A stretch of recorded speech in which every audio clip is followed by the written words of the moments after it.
Hello, my name is Marcus. I'm the compiler of a collection of therapy quotes entitled 1001 Windmills of the Mind, a collection of quotes taken from what's often called the psychodynamic or the psychoanalytic perspective, which, as I understand it, was called long ago philosophical medicine, because this perspective seeks to heal the inner child of the past. It seeks to heal our memories by helping us to understand what may have happened by inference based on observation of present behavior. We guess what may have happened that would lead to some kind of repetitive dysfunctional behavior. So we're looking for the traumatic script. In trauma, in childhood trauma, the child needs love and support. If it's not met, he's frozen in time, in a moment, and he creates a traumatic script or narrative around that moment. And it's like Burglar's metaphor is that it's like a record, one of these LP music disc records on vinyl or plastic. And he says that his quote is, every neurotic is a music enthusiast, but he only has one record. And he carries this one record, this traumatic script, imprinted on this record, everywhere he goes. And every time he sees a record player, a new situation, he just spins off that one record, because that's the only record he has. In other words, the theory is when there's trauma, there's repetition compulsion. So they're going to repeat it, try to symbolically reenact the past in the present. It's called transference. Coax others to play roles, see others in a certain way. They might see their unloved self onto others, and then do to others what was done to them because they want to communicate what was done to them. So they're stuck in some kind of traumatic moment, frozen in time. And they may be replaying over and over again, like Sisyphus, what happened, thinking that maybe somehow they can either observe it and then recognize it and then work towards healing in the morning. But if they don't observe it, their sort of positive intention blindly is that they're trying to get a better outcome. But it can't be done. It's a secondary delusion. No person in the present can be the breast mother and meet the needs that they had when they were a baby. It can't be done, nor can the two travel back in a time machine and change the past, and so that the baby wasn't frozen or fixated at a certain point. So he's repeating and replaying some kind of traumatic script or schema or working model, or however we describe this, over and over again, like Sisyphus. So Charles Berg's metaphor is that we want to identify this script. We recently did a couple of videos on Eric Berne's work.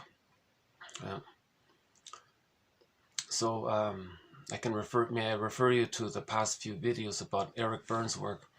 So Charles Berg says we want to unpick the threads of that traumatic script and use those threads to weave a new, healthier script. Now, part of this process is being our own existential detective. To recognize the script, to identify the script, we have to be a detective. One of the main activities of being our own existential detective is understanding maneuvers of the mind, or mental mechanisms of the mind, called defense mechanisms. What does the baby do in his mind to deal with immense anxiety? If the mother's unavailable or misattuned or on the phone too long or making the baby cry too long at night, how does the baby deal with all that stress with mother's emotional unavailability? How does he deal with that stress? He adopts a variety of maneuvers of the mind. He may believe that he's no good and the mother's good. That's called the moral defense. So that way he can feed. If the mother's so frightening, how does the baby feed? If he's so scared and terrified of her, how does he feed safely? He has to hallucinate that she's a goddess. Oh, okay, she's safe, and then he can feed. But in reality, he's bonded to this refusing mother. That's called splitting. Now in the process, if he's being unloved, he makes this false belief that he must be no good somehow. And of course the mother has to be a goddess in order for him to feed safely. So he develops this I'm not okay, you're okay mindset called the moral defense. So that's one defense mechanism, the moral defense. Splitting is related to that because he rejects and denies and doesn't believe that his mother is frustrating. He only thinks that the mother is loving.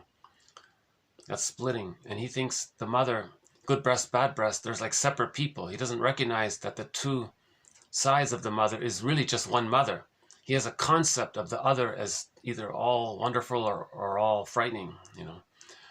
That's not realistic, but the baby temporarily, to manage that anxiety, uses what's called splitting. Now, if this is very severe, he may identify with the aggressor. So he gives up his true self altogether. It's not totally disappeared, but it becomes deeply repressed or disassociated or unformulated or unrecognized or unperceived or undeveloped or something. So it's unavailable. Now it's repressed. Now when something's repressed, he has to see it outward to keep it repressed. That's called projection. So something he can't accept about himself, he says it belongs to others, and that's how he maintains the ability to not be aware of something that he can't accept within himself. So repression and projection are also defense mechanisms. Now, if the mother is really so impinging and refusing, the child may give up his true self, his true potentialities, and identify with the aggressor. That's another major defense mechanism called identification with the aggressor. Now, in that scenario, the traumatic script is the person's fixated at that frozen moment in time where he had to adopt this emergency maneuver of the mind called identification with the aggressor. He can't develop further if he's stuck with this over-negative attachment to the mother, so attached to her, so bonded to her, that he just becomes her. Now, what did he experience with the mother? The mother devalued him, dehumanized him even, exploited him, objectified him. That's the baby's understanding of what the mother did to him with her misattunement. So when he identifies with the aggressor in later life, he wants to communicate what happened to him. So his unloved self, he will see it on safe others, or disadvantaged others, or non-threatening substitute others. They're safe. So when someone outside is safe, then you say all these bad, then you feel you can say all these bad things. So you see your unloved self, your despised self, shamed self, humiliated self, this hungry, enraged, empty part self that you can't accept. The true self got squelched. You can't admit it. It's too painful to notice its existence. A lot of psychic pain there. So he, so sometimes called the self-hated self or something. His true self he can't accept his true self. Now when something's repressed like that, again, it's seen outward to keep it repressed. So he'll find some substitute other and say how bad and no good they are, to communicate that when they were a child, the mother told them that they were bad and no good. The baby believes that the mother exploited them. So later life, with identification with the aggressor, he'll devalue, objectify, exploit, use, think negatively about. Actually, he'll want to shame and hurt the other person. His humor is dark and cynical and sardonic humor, constant shaming, because he's trying to communicate what his mother did to him. One author says it's as if he's talking to his mother in the mind. Look, mother in the mind, I'm going to show you what you did to me. You didn't meet my needs, and I felt devalued, shamed, dehumanized by all this. Now you see that safe, peaceful, non-threatening substitute other out there? I'm going to see my unloved self onto them. I'm going to imagine that I'm them. My unloved, my innocence is on them. Now I'm going to do to them what you did to me because I want to show you what you did to me. You see? See these shaming, negative attitudes and opinions I have of this safe person? Well, when I was a baby, I was safe to you. I was innocent to you. And look what you did to me. I'm showing you what you did to me. Okay? So he does to others to communicate what was done to him. Bergler calls this a negative magic gesture. And this can be like on that record. That's his traumatic script. And that's his one record. And he goes through life and replaying that one record over and over again. Nothing's going to change.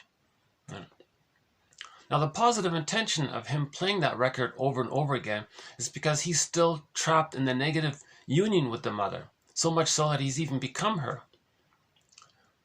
Now, the theory is he thinks that he's got to express his anger at the mother's refusal, not meeting their needs.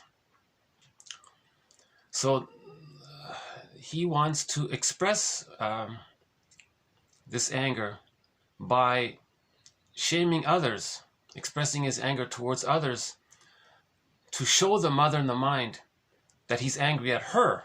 He's really angry at the mother, but he can't express his anger towards this memory, this phantom, this ghost in his mind. So he's negative towards others, to try to communicate that he's angry at his mother. It's called displacement or transference. Like the other person is safe. He's afraid to say it to his. He's afraid to be angry at himself because he's the mother. So he's afraid to be angry at his mother because he is her. So there's too much pain to be angry at himself. So he's got to see his. I think you get the idea, right? There's a fusion there. With identification with the aggressor, the self-concept and the other concept, the fusion is still there. Fusion is still there up until 18 months. So if the baby is unloved chronically, consistently, up until the age of 18 months, the fusion is there so tightly that he becomes her. By the way, that's where doublethink comes from. They can hurt others and say that they're the victim. While they're hurting others, they whine like they're the victim. But they're hurting others and they're just explaining. And they don't even see it sometimes. They don't even make the link. Right? That's a doublethink, yeah. A symptom of trauma. So that's a symptom of trauma, doublethink, right? So, yeah, so back to negative magic gesture. That's linked to the narcissistic pattern. Because in the narcissistic pattern, okay, remember in the fusion, the part self, it's all, okay, so primary narcissism or infantile megalomania, the grandiose part self is there biologically up until the age of 18 months. So the child has the true self and the grandiose part self. Now when he feels in normal development, when he's loved, the grandiose part self dissipates. That's natural, that's normal. This grandiose part self is sort of an extension because humans come out of the womb too early. Right? So in the womb, the baby thinks it's all about them. Everything around the baby's there to serve him. He's like a little god, little king. Everything is there to serve him. He doesn't even have to make a request about what he needs. It just automatically serves him. The environment is so attuned to his needs, it just meets his needs. Now, after birth, the first 5 months is called the stage of symbiosis. That continues. He still thinks that the mother and the breast mother is just there to serve him. Right? So again, the little god thing is still there. And this actually continues up until the age of 18 months. He needs to be seen in order for him to feel safe enough to differentiate from the mother. See, so the baby's fused for the first 5 months. Ideally, between 5 months and 18 months, he begins with the idea of thinking that he could practice with the idea of differentiating from the mother, but he's still fused there. So if he's traumatized up until, or fixated before the age of 18 months, meaning his true self got squelched, what does the baby have left? All he has left is that grandiose part self. This idea that everything is there to serve him. The entitlement, and so special, he's a little god. His feeling self, his true potentialities, his connection to his feelings, his ability for affection and tenderness, all of that, the feminine principle, the feminine thought, all of that's gone. All he has is this this biologically based area where he thinks it's all about him. Now he's fused with the image of the mother, Now the mother is this giantess in the nursery. She's this all-important, all-powerful being. So that's why in the fusion, those with the narcissistic pattern think they're so important, because that's the mother, she was so important, and it's all about them. That's the grandiose part self. Now what are they doing with their lives? Okay. His main emotion is anger at the mother for this fusion. Now he thinks that if he can express his anger, maybe the mother in the mind will change her ways and give him the love that he needs so he can differentiate, so he can have access to the true self. Now how does he express his anger at this fusion? He has no words. This is all pre-verbal. He has no vocabulary for this. It's all unconscious. Yeah. So how does he express his anger at the mother? Bergler says, well, maybe he can at least show her up. Maybe he can at least display her somehow. Right? Tell the world how bad she was. So he'll do bad things to others to communicate that his mother was bad towards him. And maybe at the same time, maybe people in the environment may make a judgment about their mother by his behavior. So he might want to embarrass his mother. No way does he want anyone to think that his mother was good or take credit for anything that he may have or anything like that. So the narcissistic pattern, it's linked with identification with the aggressor. Yeah. So again, the baby felt exploited, devalued, shamed by the mother. He identifies with the aggressor. He then later devalues, shames, exploits, objectifies others to communicate that when he was a baby, his mother did those things to him. Now, an added element to this is that the baby, okay, back to the mother and baby, the baby was in the small, one down, helpless position. The mother was in the one-up position over the baby. Now the mother, for whatever reason, gets some kind of a feelings of safety in her relationship with the baby. She's either, the baby's either holding the mother's anger, so she feels a little momentary relief. So she gets some relief there.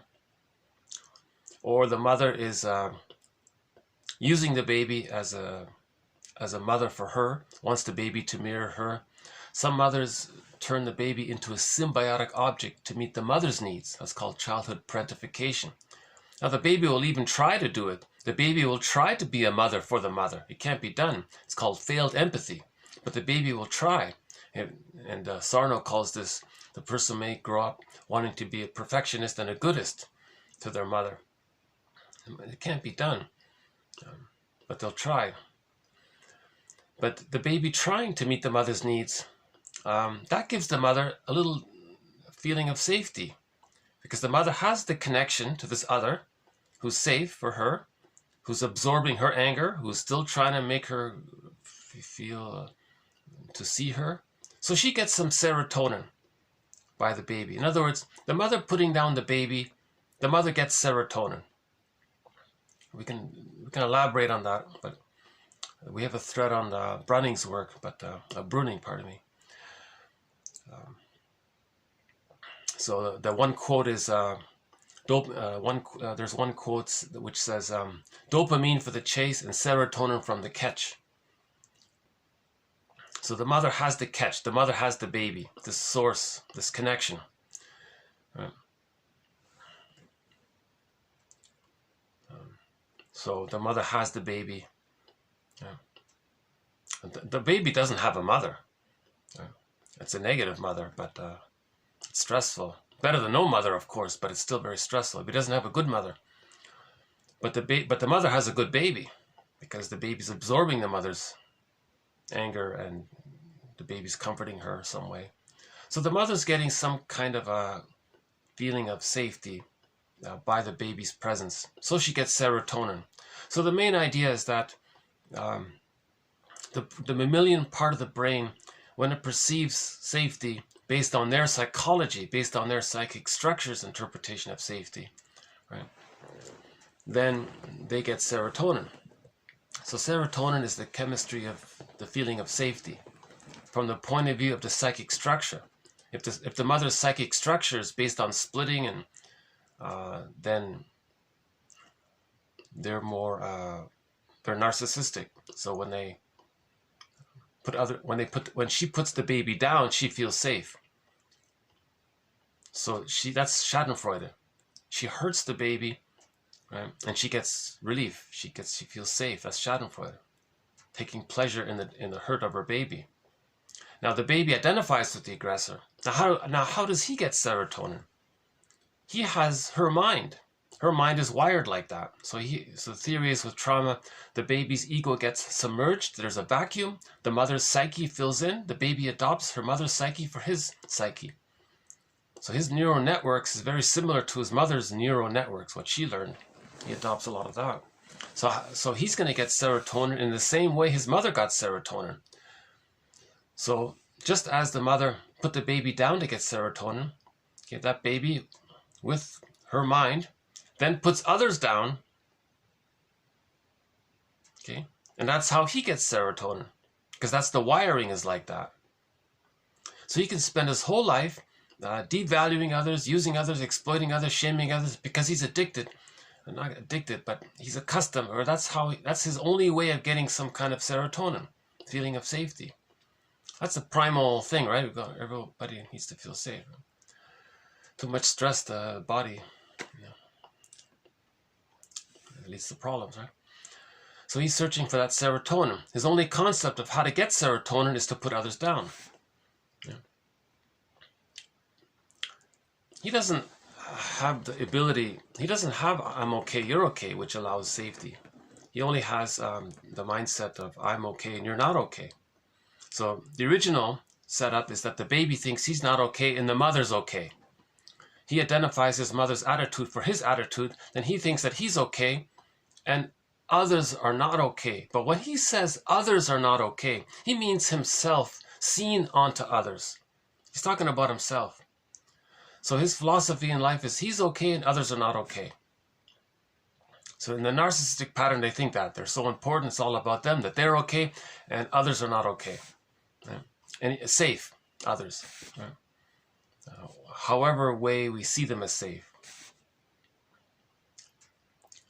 Okay, that's a little bit about identification with the aggressor. That's always linked to the narcissistic pattern and the fusion.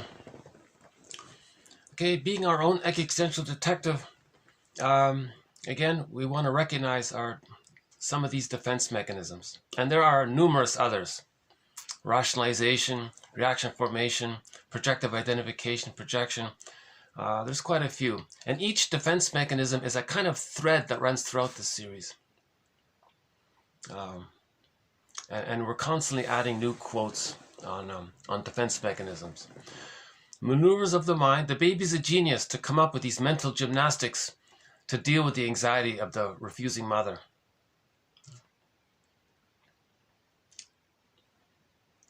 And that links to the thread on why the mother's so misattuned. We have a thread on the Jocasta style of mothering. Yeah, each, all of these quotes are interlinked with each other. So really, we have one metaphor for the psychoanalytic perspective is the poet, by the poet. He says, psychoanalysis, always looking for an egg in a basket that's missing. So this perspective, these quotes comprise 30 threads. We're trying to weave the basket.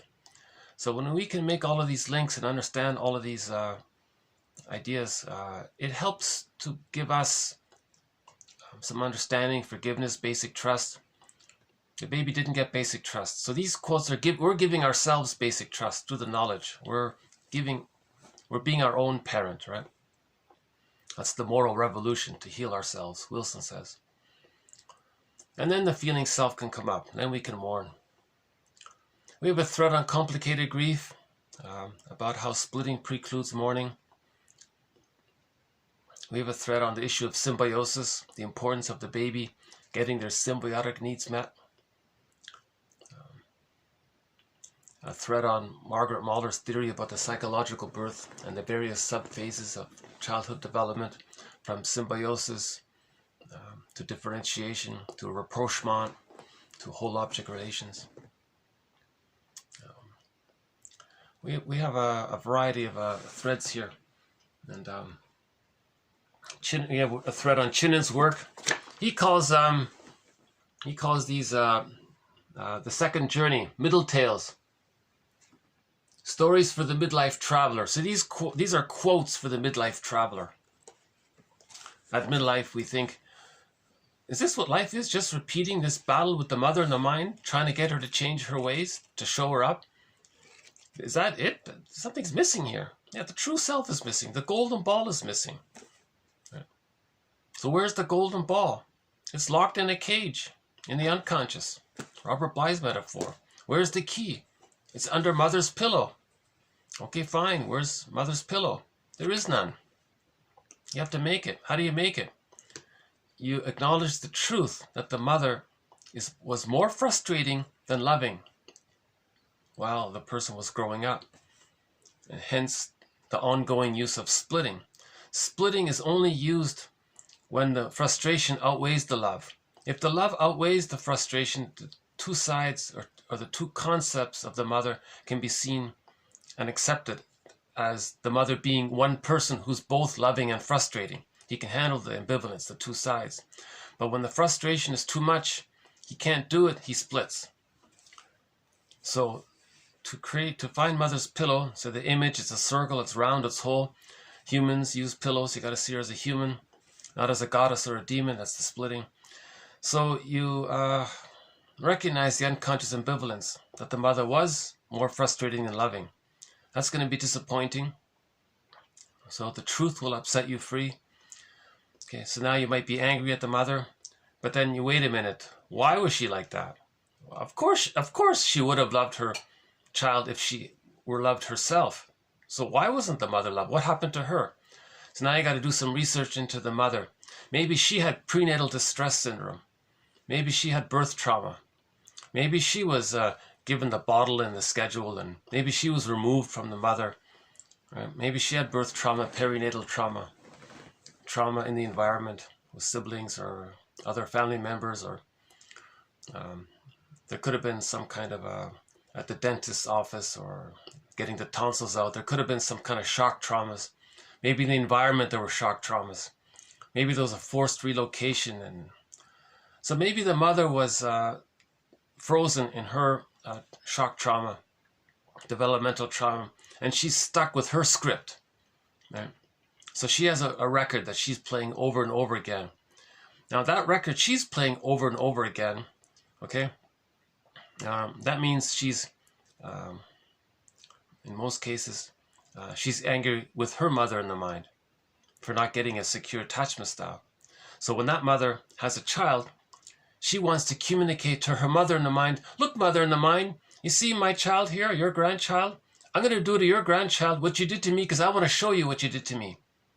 See, that mother she doesn't have enough love to give to her child because she's so angry and embittered with her mother in the mind that her main energy and her determination, it's like a compulsion almost maybe, is she has to get her mother in the mind to change her ways because the mother has this drive for healing. Now, how does the mother move towards this drive for healing? She has to separate from the mother herself, differentiate from the mother, but she's too trapped with the mother. Again, why is a baby so fused or bonded to the rejecting mother? As Fairbairn says, the more rejecting or hurtful the mother is, the more the baby needs her, the more he clings to her, and he's going to stay stuck there waiting for her love, waiting for her to change her ways. So the baby's in a catch-22. The baby needs mother's love to differentiate, okay? But he's not getting it, so he can't differentiate. So he's stuck waiting, and he needs it, and he's stuck in a catch-22. So this mother, in this example, right, is stuck in that catch-22. She's angry at her mother in the mind, at the memory of her mother, at her mother, for not giving her the love. So when she has a baby, she's gonna be rejecting towards the baby because she wants to communicate to her mother in the mind that she was rejecting towards her. So the negative magic gesture passes down through the generations. This is one theory about intergenerational trauma. There are others, but this is one of the many theories around intergenerational trauma. And the passing down of the insecure attachment style, or the passing down of the Jocasta style of mothering. So the woman doing this, that's called the Jocasta style of mothering. It takes two forms. The one just mentioned, or the one where she says at last maybe the baby can be a parent for her. Either way, it can't be done. In both scenarios, the child's true self gets squelched. And when that child grows up, he may do to his children what his or her mother just did to them. Intergenerational trauma. So someone has to pause and stop and forgive the parents. So when we recognize that the mother was caught in her existential dilemma, stuck in her existential net, trapped in her traumatic script, then things start to make sense. Things start to make sense. Now, related to that is some concept. Now we're moving towards forgiveness. Now, forgiveness, okay, that's one form of love. And then you recognize that the mother would have if she could have, and despite the fact that she didn't, she still managed to love the child in some convoluted way. So you get to a place where you can see the mother, the two sides, that she was partly loving, and she would have if she could have, but really she was very frustrating. Now, can you hold the two sides, or does the frustration outweigh the appreciation, or the recognition that she could have? You see, if the anger is too much, then the splitting is still being there. Then you got to build up further understanding. You got to do more research. You got to get to a place where the two sides are there. You got to hold the two sides, the positive side of the mother and the rejecting side of the mother. You got to get to a place where you can hold the two sides. Okay, Orestes did that in the courtroom scene. There were the two sides. Half said yes, half said no, and he held the two sides.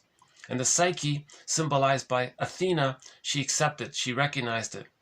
And then the persecutory anxiety that Orestes felt became gentle feelings, the gentle ones, the eunemides, the centuries.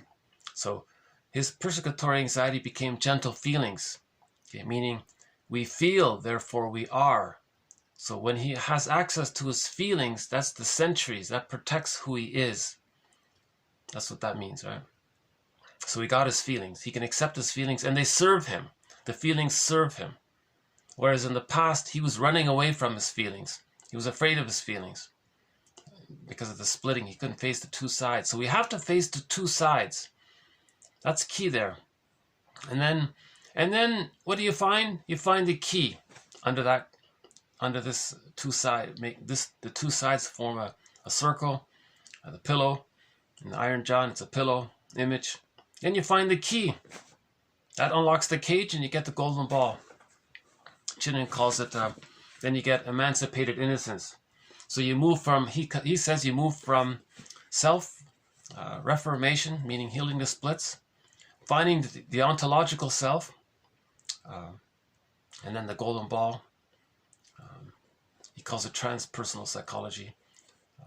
When you find the I, so we have the me, what's on your resume, and how you feel about the me, that's the I. So you get the I, then you get the golden ball. But to get the I, you need to heal the splits. So healing the splits is a huge issue here. Forgiving the willingness to forgive the mother, and understanding and the willingness and forgiveness are the same, they said. So reparation of the other leads to reparation of the self. You see? Reparation of the other leads to reparation of the self. You can't repair yourself if you don't repair the parents. You have to forgive you have to forgive the parents. That's a key. So that's one of the key themes throughout this series. Maybe I'll just do a little stretch here. So how are we doing here?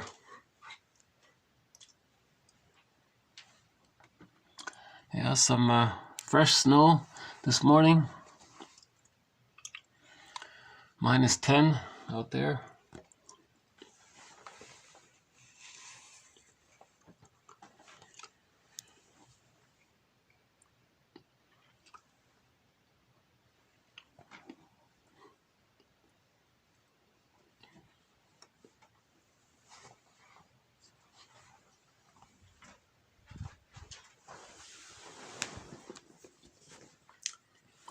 I've made several attempts on this idea about healing his splits and finding the key under mother's pillow.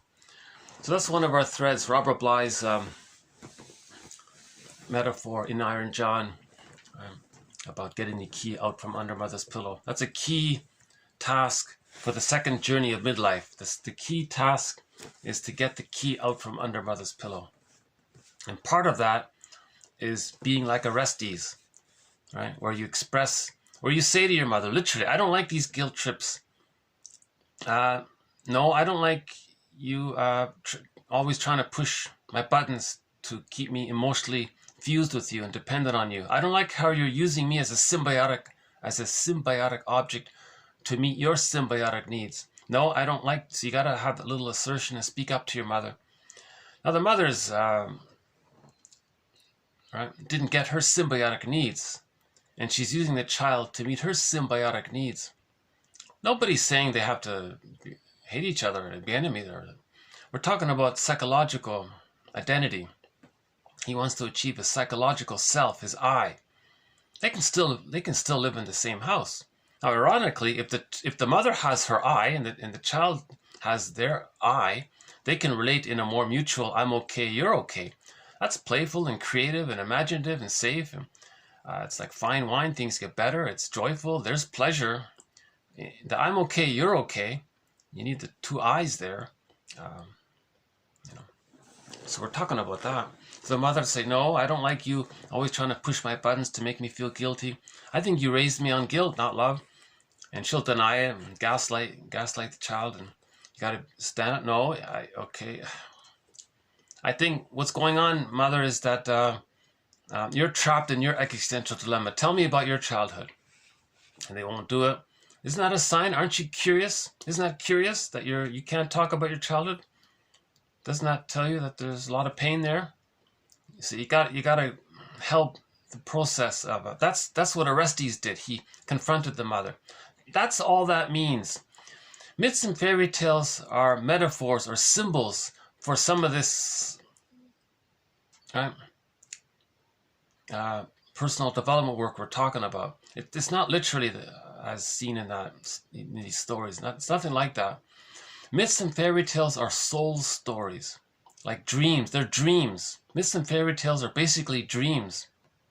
They're soul stories. Dreams, myths, and fairy describe the inner world, the inner theater of our memories. Myths and fairy tales describe a child's traumatized psyche, because the main motif in myths and fairy tales is splitting, goddess and demon. That's the splitting, and they're separate. You got to bring the two images, the goddess and demon, have to be blended together, and you get a human, and the third is the human. So this relates to our thread on primary process thinking and how the baby exaggerates and projects his anger onto the breast and thinks that the breast is angry at him, and thinks in the fairy tale the child thinks that maybe the mother wants to eat him. All it means is that the child wanted to take in mother's nourishment and love and milk. He didn't get that properly. He's angry. So he thinks maybe the breast is angry at him and wants to devour him. So there's the fusion there. So he may transfer or displace, attribute, project his feelings onto the mother and think that it belongs to the mother. Right? So paranoia comes from that, right? By the way. One theory. Yeah, this series doesn't look at the more serious issues. This psychodynamic perspective is just more generally about the midlife audit. Yeah, this is just in general terms, healing from a traumatic script, healing from an insecure attachment style. Yeah. A good book to read is Karen Horney's book, Our Inner Conflicts, and Masterson's book, The Search for the Real Self. That's a great introduction. Those two. That would be a very good introduction to this perspective. Those two books, Our Inner Conflicts, and her other book as well. Is it Neurosis and Human Growth? Both of those two books, and Masterson's The Search for the Real Self. That'd be a very good place to start. Yeah. Maybe at some point, and then from there move on to the other material. But for sure, at some point, read this, Psychoanalysis, this comic. Right? In 1955, this comic came out, and there were 4 issues of it. Only 4, unfortunately, which is a real pity. But and 2 years ago, exactly 2 years ago, in 2020, in February actually, in February 2020, they dug up these 4 issues from the archives, and they bundled them up and put them together into this book. So this is the complete run, right? The complete series, issues 1 to 4. And all in all, these 4 issues comprise a total of 12 therapy sessions.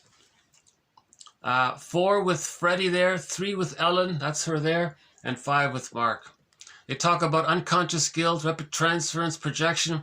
This is part of the mental, emotional, spiritual hygiene movement of the 50s.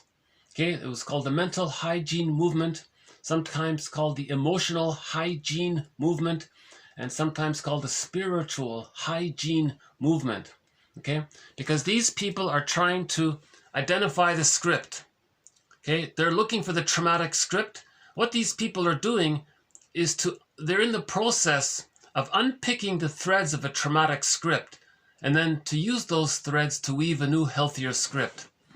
Now in the process, it's mourning. You're facing the persecutory anxiety, you see. So psychoanalysis, okay. It says here, people searching for peace of mind through psychoanalysis. Peace of Mind, another Boston song.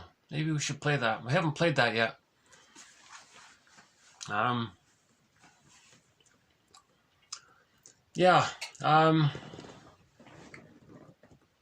Tales of Inner Turmoil.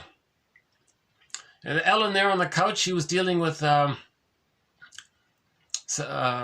unconscious guilt.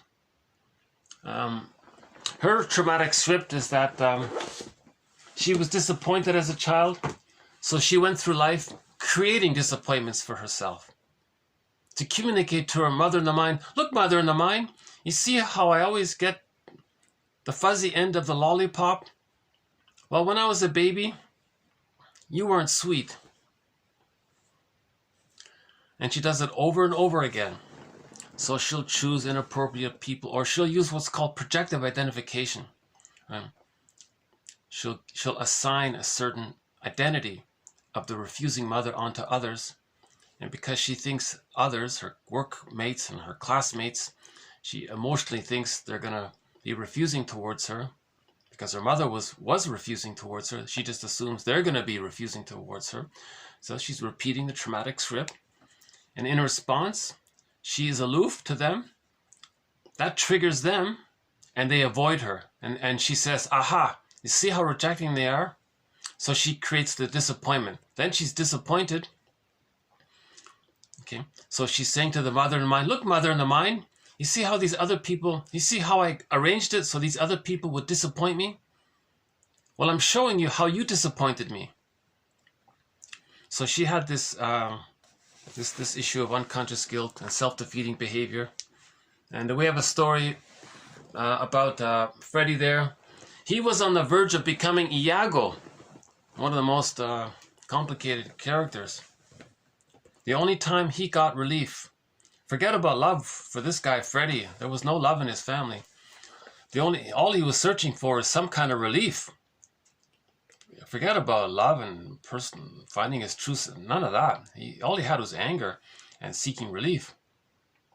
One day he discovered that he was able to get his parents to argue amongst themselves, and he enjoyed it. He thought, wow, that because the father's negativity towards him and the mother's negativity towards him, they then turned it on each other, and he sat back and felt some relief. So he got schadenfreude from that, okay? Because he got so much cortisol from the stress. So he got less cortisol because he saw their anger wasn't being directed at him, so he got less cortisol, so he felt a little better. Yeah. Now that's Iago in life. He spreads rumors against and gets others against themselves, right? And he feels a little less stress by his parents. So the therapist had to unpick or prevent that traumatic script, because that was in the works. Mark there, so he's nowadays it's called toxic masculinity. So he's a very aggressive, rude person. But you get to understand why he's like that. You get to understand why he has a real contempt, because his mother had used him. You know, we saw the link between what his mother did to him and his negative behavior towards others, especially women. So if you want to understand misogyny, you can read that story about Mark. So he was a womanizer. It was a lot going on there. That's why most of the sessions, so there were 5 therapy sessions, so he had the most of the work was done with Mark there. But he started to turn around. He started to, there was a point where he started to understand. And then he began the journey, the healing. It takes 20 years. It's going to take Mark and that comic there 20 years, at least, minimum 20 years for him, to find his true self. His main emotions were hate, greed, envy, spite, vindictiveness, and schadenfreude. All of his energy was for power and control, because if he had power over others, he would use that power to control others, to have a symbiotic connection. It's hostile. It's a hostile dependent connection with the lackeys, with his underlings. They all hate him, but they're stuck with him. He doesn't care. The baby would rather have a negative mother than no mother. So he's recreating that.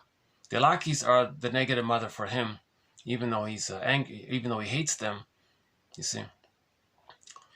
So we have a thread on the hostile provocative. Actually, we sort of have a thread on the hostile provocative attachment style and the bully pattern related to this issue of when the baby doesn't get their symbiotic needs met.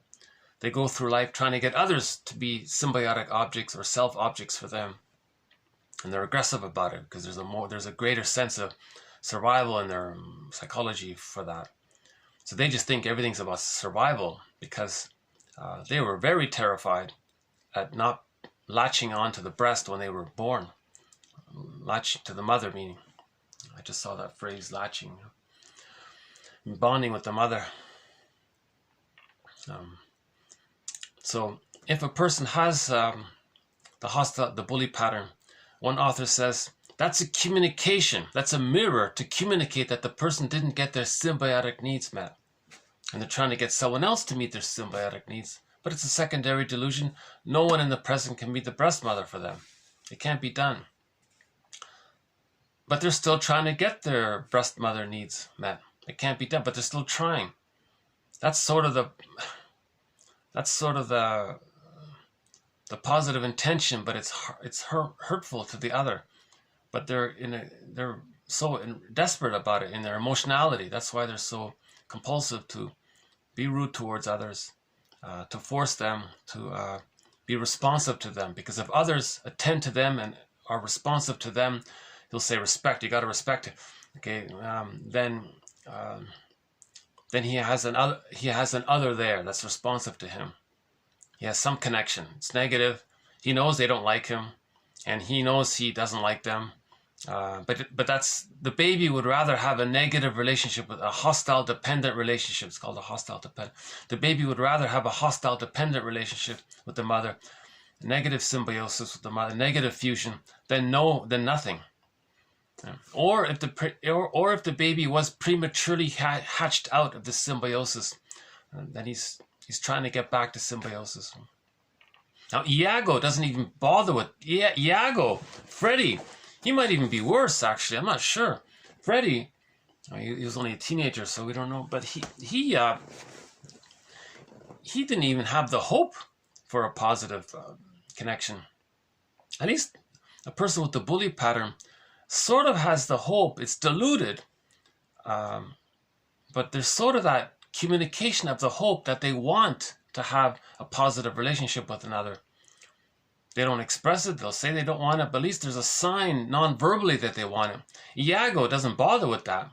Iago, all of his energy, he's just addicted to the excitement of getting the relief he might feel if he sees mother and father arguing amongst themselves. Now that's a template, that's a script, a blueprint. He wants others against themselves. He's just repeating that. That's his broken record over and over again. Now his communication, okay, that repetitive behavior is like a mirror. So the basic quote is, projection or negative magic gesture, repetition, these are mirrors. These are mirrors. The means of bringing, projection is the means of bringing repressed material, unconscious material, the traumatic script to consciousness. Repetition compulsion is the means of bringing the traumatic script to consciousness. So there's a new one there. Okay, that's a pretty good quote, I think. Okay, it's a variation of that quote. So a variation of projection is the means of bringing repressed material to consciousness. We can extend it and we can say repetition compulsion is the means of bringing the traumatic script to consciousness. I like that one. Right? So if you want to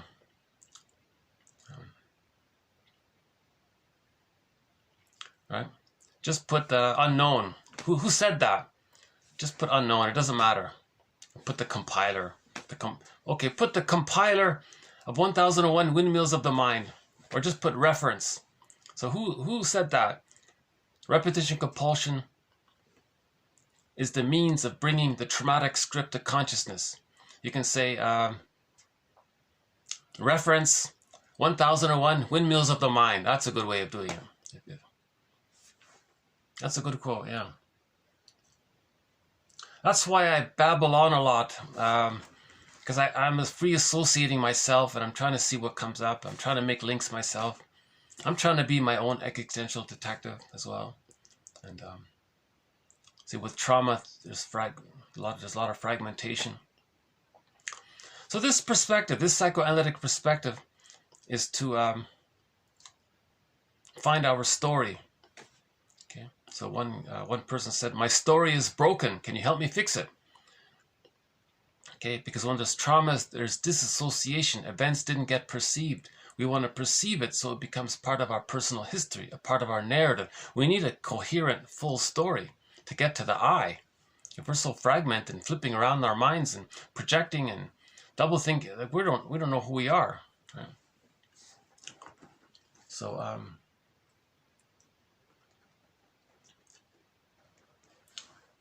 why don't we do a little musical break here?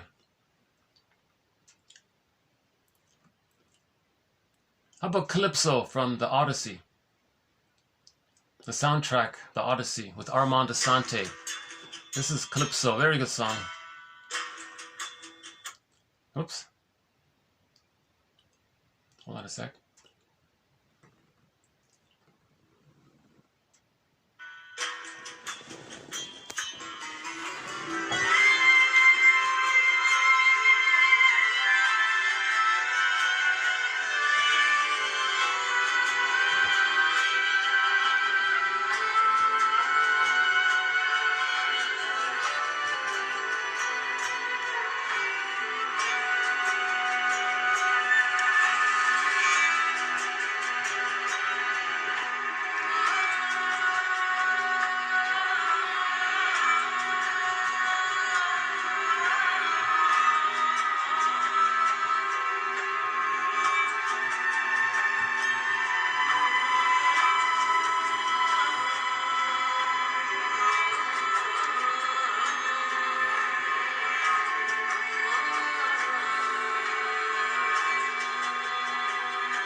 Yeah, I was just thinking about my ambivalence. I imagine in the future when I look back, I'm going to say to myself, you know, I really should have been more disciplined in my presentation and only present these quotes when I'm in my light-hearted, playful, happy moods. So some of my videos, I'm in a kind of light-hearted, easygoing mood, and I think the delivery would be more appealing. Sometimes my mood is just so-so, but I just push through. I wonder, maybe am I going to regret it? But I have this rationalization. No, I want to get these quotes out. They're not going to be perfectly presented, but I just want to get these quotes out. So I'm sort of compromising a little bit. I was just having this little debate in my mind about it. Because I once told myself, just present it when you're in the best of moods. Right? But I haven't been doing that. Whatever mood I'm in, I'm just presenting them. Right? Like today, I'm in sort of that off mood a little bit. Part of my feeling is that this is only the second ever collection of psychoanalytic quotes ever compiled. The first was done decades ago by Gregory Bauer in his book Wit and Wisdom in Psychodynamic Psychotherapy.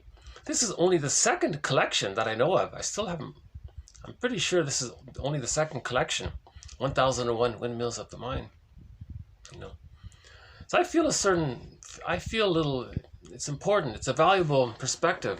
It's overlooked, it's overappreciated, it's underappreciated, pardon me. It should be well, anyways, there's immense value in this perspective. People mock it and, what? What happened to you in childhood can affect you in the present? What? Traumatic script? Oh, you mean fate. Well, no, fate means the traumatic script. You can't change fate if you have a destiny. No, fate means a traumatic script. We can unpick the threads of a traumatic script to get to I'm okay, you're okay. Natural, normal, healthy development, whole object relations is I'm okay, you're okay. Right? Having access to the true self, access to the real self with the various capacities of the real self. So Masterson's book is excellent. He describes the capacities of the real self. See, with differentiation that follows healing the splits, the pillow, right? When you get the pillow, you face the unconscious ambivalence, you see the two sides, you create the circle, that leads to differentiation. That's called getting the key out from under mother's pillow. Then you have access, then the golden ball, you get your emancipated innocence back, you get your feelings back, you get the I. Now you got the I. Now when you have the I, when you read Masterson's book called The Search for the Real Self, and he talks about when you have the I, then you have access to what's called the real self part of the self. Let's see, maybe we can just dig this up for a minute here. Hold on a sec.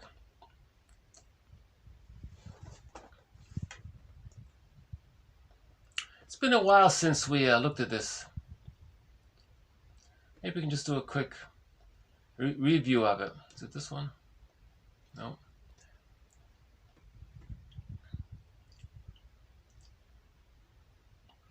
It's worth the wait. Hold on a sec.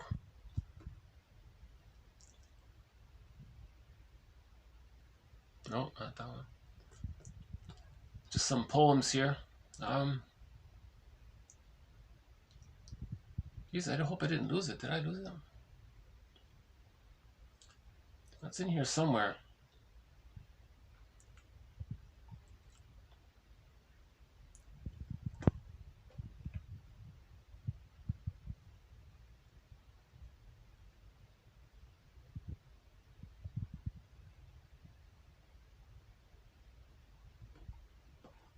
Real self.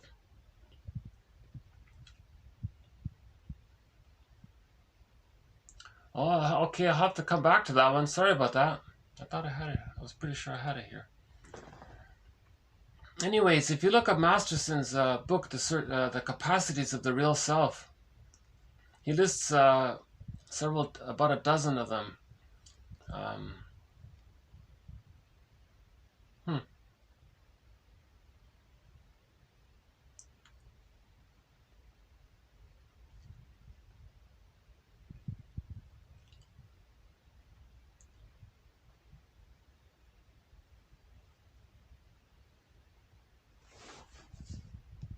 Sound of a gun. I thought I just had it here.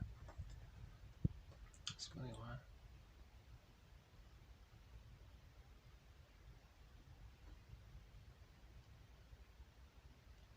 Okay, I'll have to come back to that one. Yeah. That's too bad. Yeah, I think now it would be a good time to go through those capacities of the real self.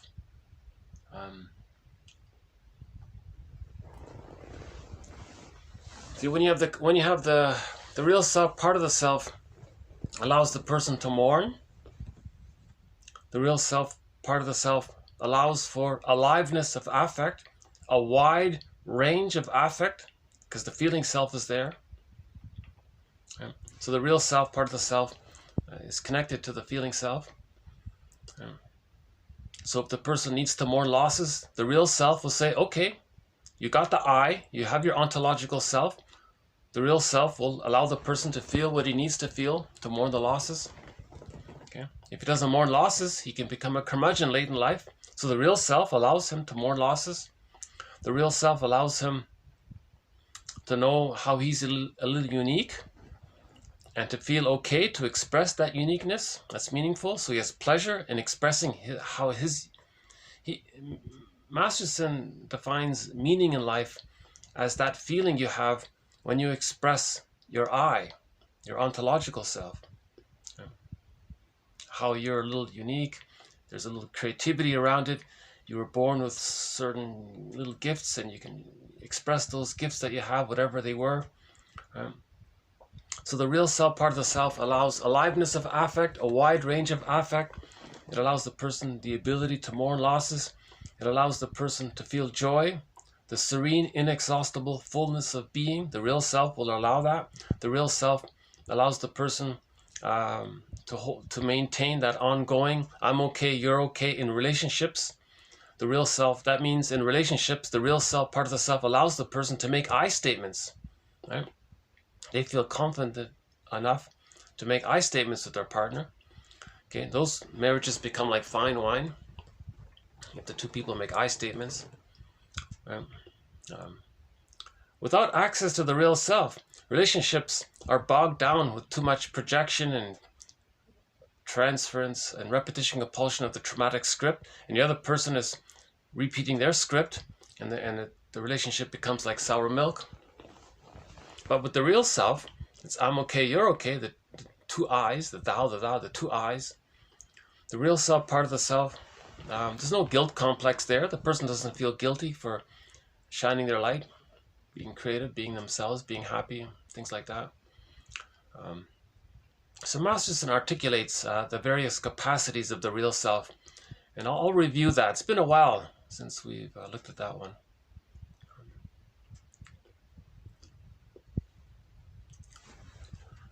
So yeah, I was just thinking while the song was, but just to clarify, that song is off the soundtrack for the mini-series, The Odyssey, starring the actors Armand Assante.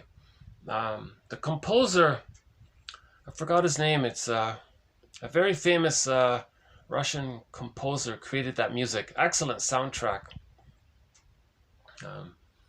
That's a great mini-series. That's the best film version.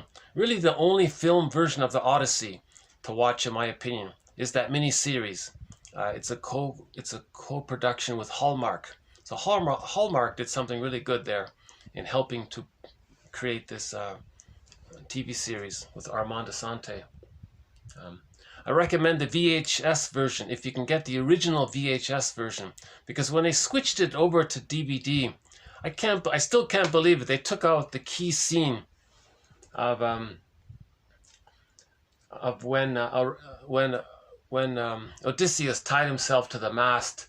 How could they take away such a key concept here?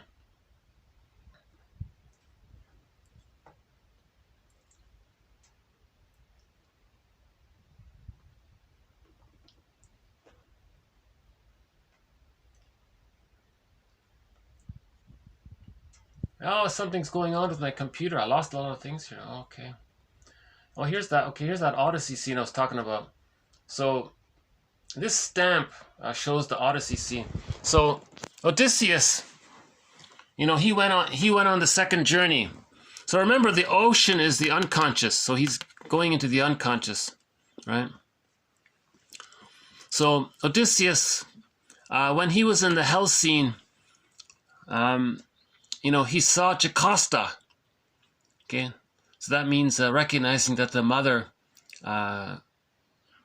used him, right? He saw Sisyphus in the hell scene, right?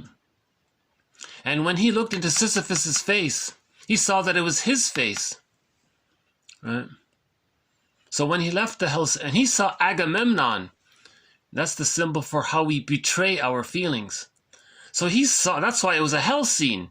He saw how he was being like Sisyphus, how he betrays his feelings, how his mother didn't see him, and why he's a narcissist.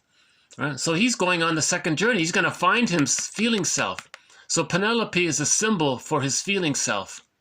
Now it's difficult. There's going to be a temptation. So that's what this represents, the sirens. This voice is from the mother that says, no, just stay a mama's boy. Just stay bonded to your mother. You don't have to find yourself. You don't have to find your feelings. Just stay the way you were.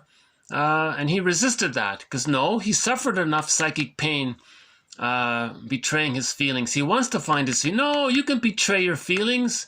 So he resisted that. So that's the image where he tied himself to the mast. Or the other version is you put wax in your ears. So he resisted that temptation to regress back to his mother. He wants to be a man. Yesterday's song we played, To Be a Man. You have to find your feelings. So he wants to find his feelings. You see? And this scene was taken out of the miniseries where he tied himself to the mast. I couldn't believe it. So if you're going to watch that, I recommend the VHS if you can get it.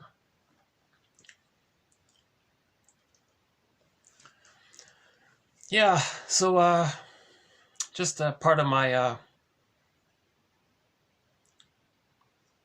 I'm just wondering myself about this. How do I come to terms with this idea that I'm delivering these quotes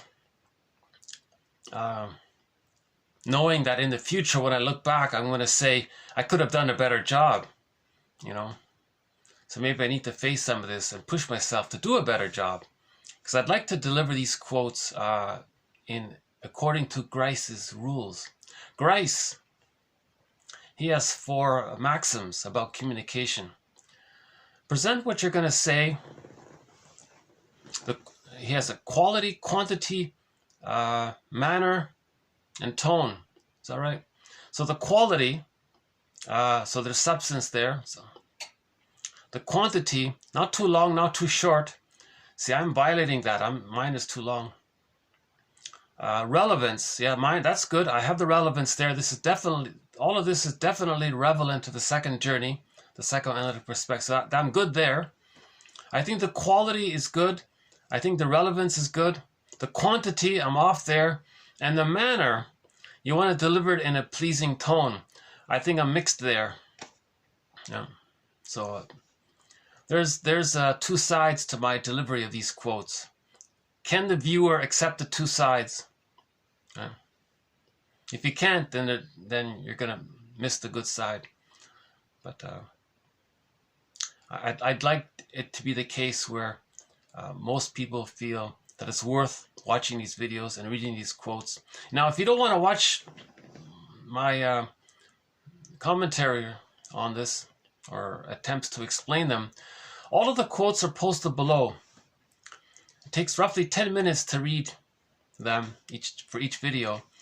That's because Robert Bly says, read psychology every day for 10 minutes. So there are roughly 10 minutes worth of reading here.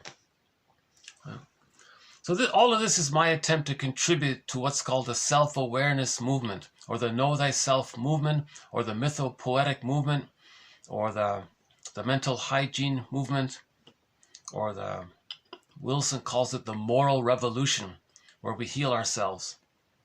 Some people call it the self-reparenting movement, where we have to reparent ourselves. Okay. One quote is, man's main task is to give psychological birth to himself. If you didn't get it naturally, right? Yeah, we have a quote about that coming up. So stay tuned. So let's begin with today's quotes. Only 3 quotes today. So this will be a bit of a shorter one, I think. So we'll do one quote about the labyrinth. As part, we have a thread on the psychology of myths and fairy tales. Again, myths and fairy tales are metaphors for the inner world. They're true on the inside, not on the outside. Yeah. So we'll do one on the labyrinth. We'll do one that offers just some very brief summary statements about the psychoanalytic perspective. And we'll end up with a quote on splitting. So that's a key thread in our series. So let's begin here about the labyrinth. So the unconscious is this maze down there, right? And so it's like a labyrinth, the unconscious, right? Now, when you're looking for your traumatic script and you're asking yourself, why did I say this? And did I use Eric Burns, one of those games that Eric Byrne describes? Was I lying to myself to get some kind of secondary gain, or was I trying to show up the mother? So you read Eric Byrne's 2 books called Games People Play, and the other one is called What Do You Say After Hello? So when you're in the labyrinth and asking yourself, how do I feel about this? Or what are my sensations? Does this remind me of something? When you're going in the labyrinth, meditating, for sure that would come up. Those kinds of things come up. So the labyrinth is a symbol of the unconscious. So let's talk a little bit more about this symbol here. Okay.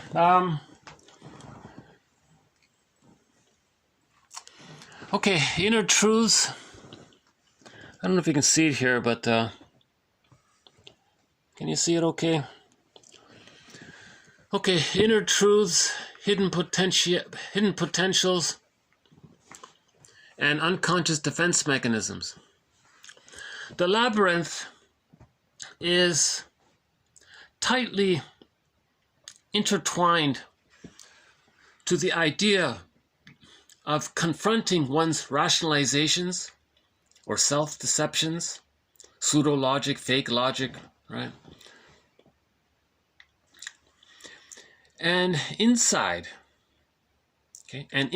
exists, which can be brought outside. Okay, so make the unconscious conscious, right?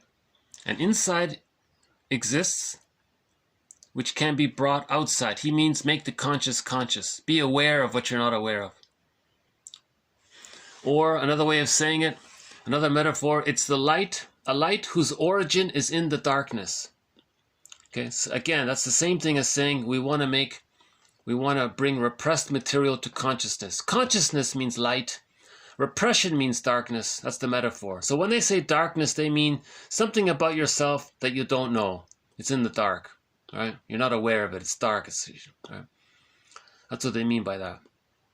Now, when you're aware of it, it comes into the light. You're conscious of it. So you'll want to light a candle. Make the unconscious conscious. Okay, so there's 2 sides there, right? If we, conscious and unconscious, right? So light and consciousness, and dark, that's the shadows, unconscious. If we lose sight of this basic 2 sides, right, of these 2 parts, called the dialectical aspect of the labyrinth, it will no longer be possible to embrace the symbolic complexity of an image which contains opposites. Okay? In a continuous growth, healing, soul repair. Okay, so this is the psyche's innate drive for healing, soul repair, healing, the search for wholeness. This 2 sides, this labyrinth, going into your unconscious, bringing it in. See, in the labyrinth, you go in, then you go out, you go in, right? Recognize. So he has 3. Okay, he has this. She has 3 parts here, right? Okay, so recognize. So her thing is recognize the labyrinth. Accept it, experience the solitude. So she's got, so 1, 2, 3 here. Okay, first part, recognizing the labyrinth means knowing the moment has arrived or has returned again to enter the depths of oneself to try to resolve a problem, a psychic pain, emotional pain. It means thinking, quote, here we are, a traditional compass. The actual signals are of no use. The old way is no use. I have to go all the way into my darkness, okay? Face what I don't know about, right? Own my projections, right? Was I shamed by my mother? Face, that's the darkness. Did your mother shame you? That's the darkness. You got to go in there to discover new light. See, what first you got to face that question. Did your mother shame you? If you get that, then you find the new light from that. So first the darkness, then the light, right? Will I be able to find the path? Will I be able to find the path to bring back the richness of this experience? Okay, making the unconscious conscious. So if you say others are no good, you say, wait a minute, did my mother devalue me and did I have the opinion that I was no good? Okay, that's an instant. So now you're bringing the darkness to consciousness. You feel relief by that, right? Because you're no longer projecting. When new clients facing the extraordinary labyrinth, which is the psychoanalytic path, by the way. Okay, so the labyrinth is a metaphor for the psychoanalytic path, what we're talking about. Right? Okay, so these quotes, 1001 Windmills of the Mind, they're helping us. It's a ball of thread, right? To go into the labyrinth, right? So the labyrinth, which is the psychoanalytic path, communicates that, so with many clients, so let's begin again. With many clients, they think that this labyrinth, it's curious. Intellectual curiosity. Oh, this is very curious. This is very amusing. What is this psychoanalytic path? What are you talking about? I'm curious about it. Okay, well, that's intellectual curiosity. That's not bad. She says, I ask myself, how much time has to pass before knowing if a feeling strong enough to allow the second journey to begin will come up? Okay. So we start off with the intellectual curiosity, but at some point a feeling has to come up to allow a feeling that's strong enough to come up to allow the person to go on the second journey. So when will the person begin the second journey? Okay, Joseph Campbell calls it the hero's journey, the true hero's journey, or the second journey. Let's just call it the second journey. Okay, so when that feeling, the metaphor for that feeling is love. Okay. But the love which guides, in the labyrinth, okay, is not that of Narcissus.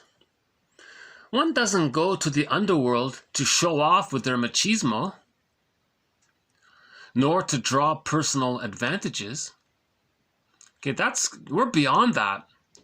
Okay, Chinnen calls it, we're beyond the hero, you see. We're beyond that, right? We're beyond the narcissism.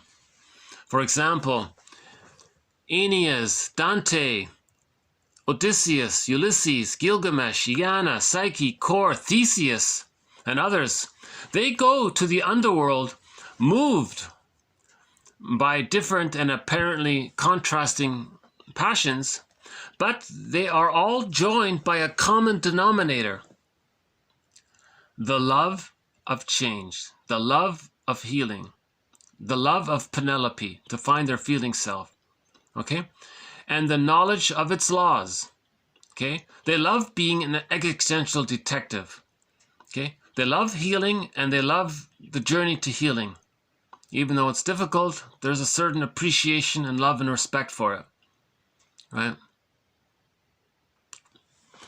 Without deceiving themselves, by observing the labyrinth above and thus predicting it, but accepting. Okay, you got to accept it. Accepting the experience that the labyrinth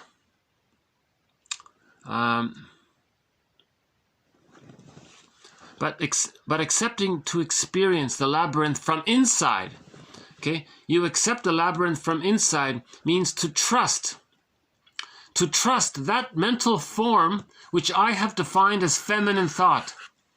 Okay, that's called the feminine principle.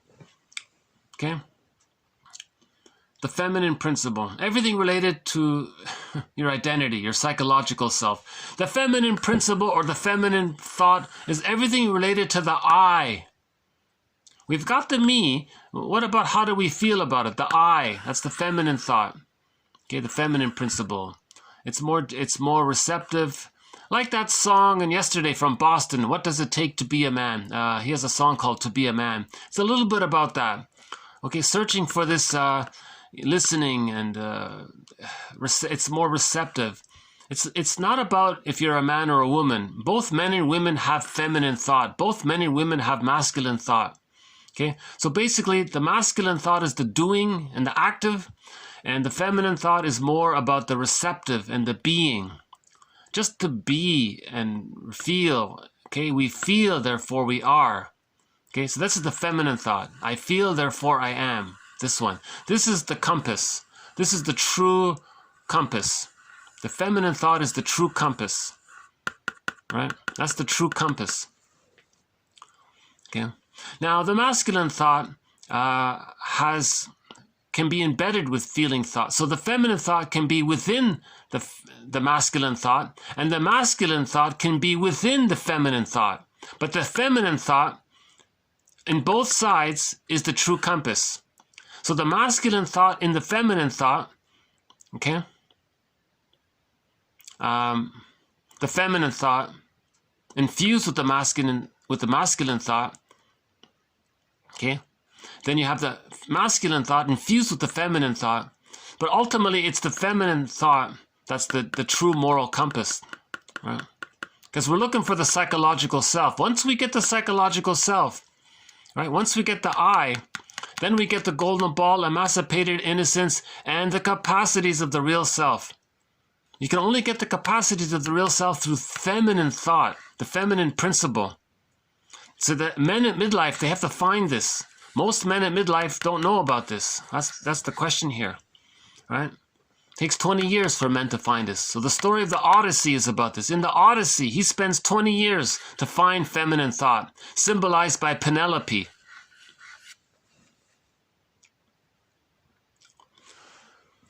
Okay, where only acceptance of the problem can lead to a solution. You got to accept. Okay. Now, a metaphor related to this is the thread, Ariadne's thread. So we have in Odyssey, it's the Odysseus, and or it can be Theseus. So a version of this is Theseus. So he's like the Odyssey, right? So Theseus is in the labyrinth, and love. Remember, love is there. The love is symbolized by the character Ariadne. Ariadne. Okay, so Ariadne is the fantasized personification of his love, of his feelings. So Ariadne is the feminine thought for Theseus, the character, the protagonist. The person is Theseus. His feelings are this. Okay, so Ariadne means his feelings, his feminine thought, his feeling, his feminine principle is Ariadne. Okay, now she has a thread. Okay, this is your ongoing connection to your feelings. Okay, Ariadne's thread seems to me from this point of view to be the perfect symbol for feminine thought. Okay, that ball of thread, it's soft, it's smooth, it's silent. You see, we have to be like that. These are virtues from the qualities of the ball of thread. The ball of thread, the yarn, the ball of yarn. It's soft, it's smooth, it's silent. We have to be like that, right? In ancient philosophy, it's Bruce Lee says it. Be like water. You want to be like these traits. So Confucius said that. Right? Confucius said, you look at water, describe water.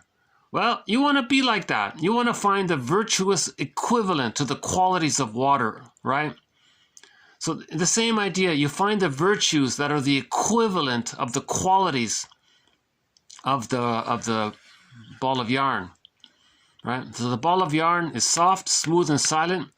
Well, the virtues of it is the feminine thought. You want to be receptive, gentle, listening, empathy, relax, smooth, okay, calm. It has a receptive quality about it, something, right?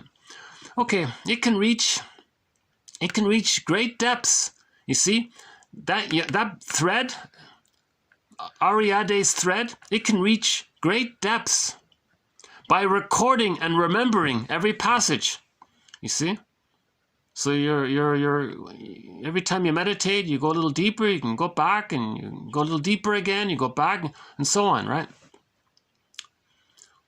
Okay, so we talked about, so the third part here. So recognizing, accepting, and the third part is the solitude here part. Okay, to accept the solitude. Now Theseus doesn't include his companions in the underworld. Just like in the Odyssey, Odysseus is alone there. This is something we do alone. This is one's own internal passage. Okay, so Odysseus and Theseus being alone in the hell scene, okay, that's a symbol for talking how each person has their own internal search. That's all it means. Okay, myths and fairy tales are true on the inside. A man finally coming out of the labyrinth, okay, like Odyssey when he left that hell scene, right, and faced this and passed the sirens, a man finally coming out of the labyrinth can conclude, okay, quote, now I know that my life will take this direction. You see, now he has a purpose, right? But none who hear him will ever know through which obscure meanderings, in which frightening uncertainties, and following what intimate truths he has reached his conclusion. Right? So back to that, back to this one here. So he went into the labyrinth. Okay? So we're talking about Theseus, but it's the same thing with Odysseus. Right? So he went into the hell scene. He came out. Now he has purpose for his search. Now he knows the direction of his life. The direction of his life is to find Penelope. Penelope is his feeling self. That's his direction. And people don't understand that.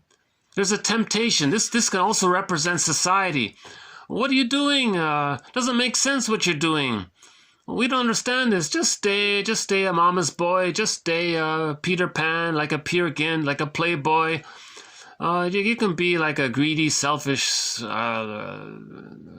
hedge fund stockbroker. Who cares? You don't. These kind of the dark side of the. So there's. He's saying no. We are what we feel. I want to be a man. I want to have an identity. I want to have a self. This is the second journey. This is nature's drive for healing, right? But it's difficult. And that's what this is. She's saying, no, it's difficult. Don't bother. Just stay a mama's boy. Look, just stay bonded to the mama. Your mama loved you. You love her, right? No, don't be tricky. Don't put guilt on me. No, I don't like that guilt attitude. That's not real love. Bondage to the mother in servitude, emotionally, spiritually, that's not right. Me being my mother's mother and me being negative towards others and my anger around that, that's not right. I want to find I'm okay, you're okay. Homo sapiens in normal, natural, healthy development with the psychological birth, it's I'm okay, you're okay. So the second journey is to get to this thou. I'm okay and you're okay. That's normal, right? So this is the voice of trauma, that how it's too difficult to do all this. So that's what this this part was saying here. The last part of this one here was saying, right? A man finally coming out of his labyrinth. Okay? Recognizing the repetition compulsion, recognizing that the mother was trapped in her existential dilemma, right? Recognizing, like Agamemnon, how he betrays his feelings, right? Recognizing that he puts down his wife to feel better and objectifies his wife, thinks his wife, all of these negative things, thinks people are just there to serve him. This is a sign of trauma, taking refuge in the primary narcissism. This is called infantile megalomania. Right? Trauma leads to trauma, and cynicism gratifies infantile megalomania. Infantile megalomania is a sign of trauma. A man finally coming out of the labyrinth where he saw or he understood that can conclude, okay, I get it now. Now I'm free. All of this slogan, all of this talk about freedom. He's looking for freedom, emotional freedom from the bondage to the mother. Okay, infantile megalomania is bondage to the refusing mother, the impinging, demanding mother.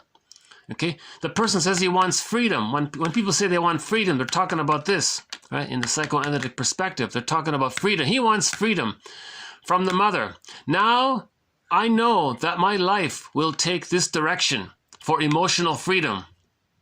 Okay, he has the direction. Now I know that my life will take this direction. The search for emotional freedom. Penelope is his emotional freedom. When he reunites with Penelope, he has emotional freedom. He's looking for emotional freedom. He's looking for the I, the ontological self. Man's main task is to give psychological birth to himself. That's what this means. He's trying to give psychological birth to himself. He's trying to find his self, the who am I, the I in the who am I. He's looking for that I. We're all looking for that I. Joseph Campbell calls it the hero's journey.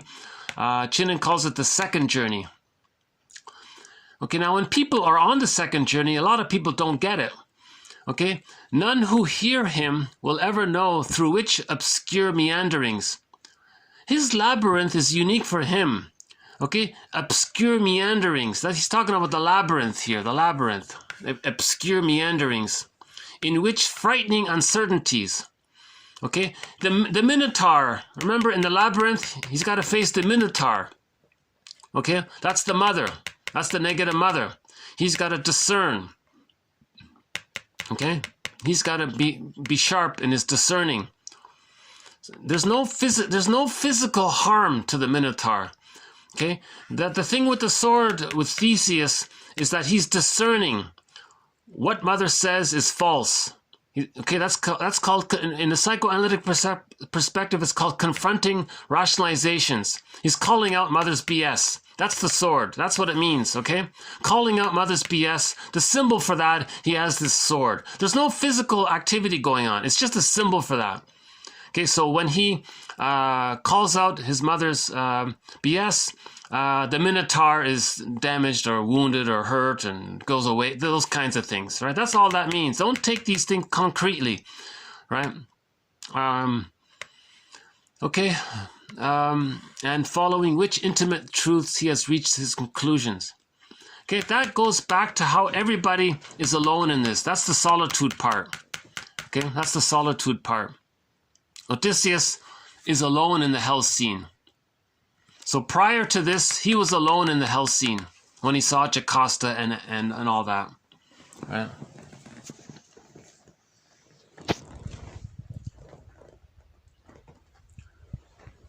Yeah, forgive me for my less than perfect delivery here. As I'm speaking, I'm thinking to myself, yeah, I know I'm kind of saying this in a rushed, impatient way a little bit. I still hope the value of the message and the value and the concept is solid. I hope it'll encourage the person to, where it says see more there, you press the see more. You can read the quote directly and then do it for, it's a solitude. You read that quote for yourself and how does it feel for yourself? Yeah. That's the solitude part. You read the quote for yourself and how does it feel for yourself? You following how it feels for yourself, that's following your thread. And you go in to the labyrinth, then you can come out of the labyrinth, then you go back in the labyrinth, then you come out of the labyrinth, you go in, right? Now sometimes they face the Minotaur. Yeah, that's the anger and the rage and all that. That's linked to the refusing mother. Now you have to have the sword of discernment. Woodman calls the sword your ability to be discerning, to identify, wait a minute, mother, I think you're finding some way to frighten me, to make you dependent on you. You call that's being discerning, you're discriminating. So the sword is, that has like a sharp kind of look to it. That's why, you see. So I think in ancient times, people ask themselves, what symbol can we use to talk about this ability to be discerning? You got to be kind of sharp-minded like that in a way. Like, oh, sharp, like a sword, you mean? Oh yeah, okay. Well, let's try that. Let's experiment with that. So the storytellers would include that. Yeah, the guy has the sword. And people they like that. Oh yeah, I got to be a little more assertive about my ability to say no to the mother. It's not about actually physically. Nobody's physical. Remember, it is in the labyrinth. It's the unconscious. There's no violence in the unconscious. There's nothing like that. Yeah. In Orestes, there's no actual physical. It's nothing like that. These are metaphors or symbols or imaginings to try to describe somehow psychological motifs. We're talking about how do we describe psychology. Thousands of years ago, how did they had the same psychology that we have? How did they describe psychology? They didn't have jargon that we have. They didn't have developmental object relations theory that we have now, thanks to Masterson and others, and Klein and Fairbairn and Mahler, Burglar, Karen Horney. They didn't have this jargon that we have. Right? So they created these stories to try to estimate what it might be like, that kind of thing. We'll have more about the Minotaur and the labyrinth, maybe the next quote. Maybe I'll follow up. So if you're interested in this labyrinth and Theseus and Ariadne and the thread, check out the next video, the one that begins with TQ 1690.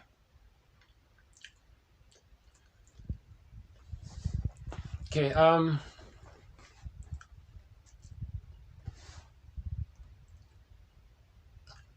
Here's that flute song by he's an indigenous flute player from Peru called, his name is Sikani Purizaca, an indigenous musician from Peru.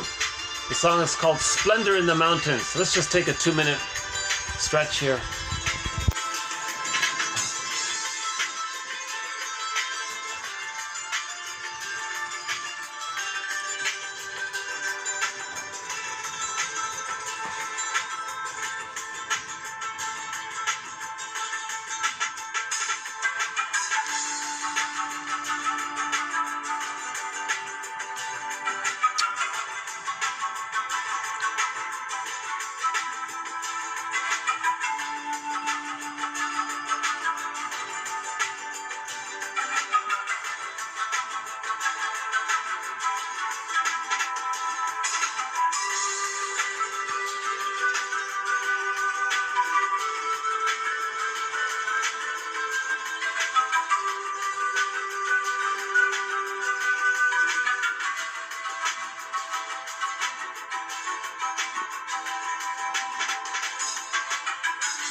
Splendor in the snow. Splendor in the pine trees. Splendor in the snow and the wind. Splendor in the snow formations.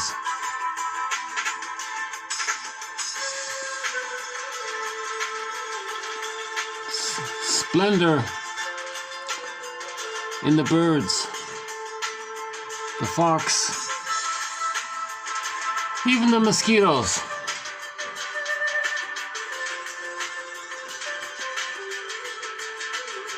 Splendor in the very rare sighting of an eagle.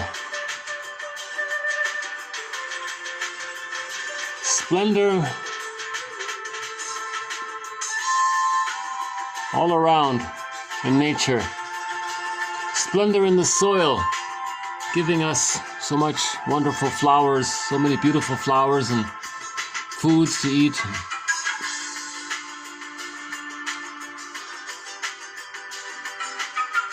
Splendor in the play with snow.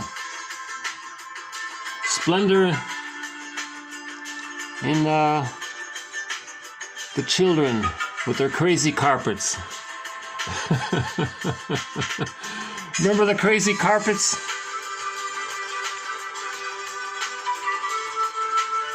And the tobogganing.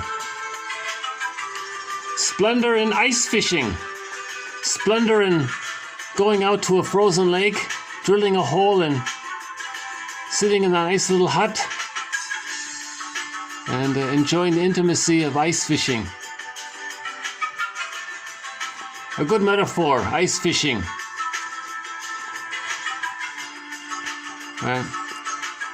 When we bring up something from the ocean or the lake, that's a metaphor for bringing something up from the unconscious.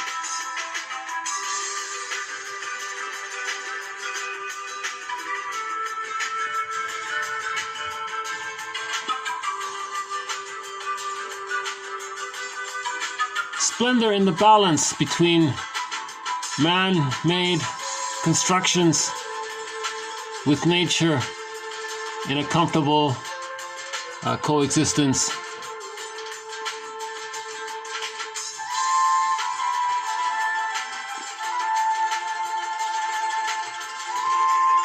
And immense appreciation and sorrow for the indigenous people that have lived on these lands and protected them for 50,000 years, or for 50,000 years this was all protected, all this land, and there's still immense gratitude for the indigenous people who protected the land.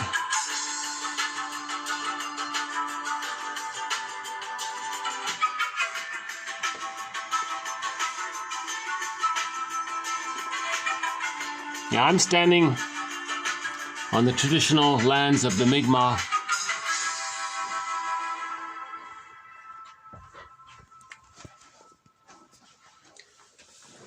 Yeah, we haven't played any music from the Mi'kmaq.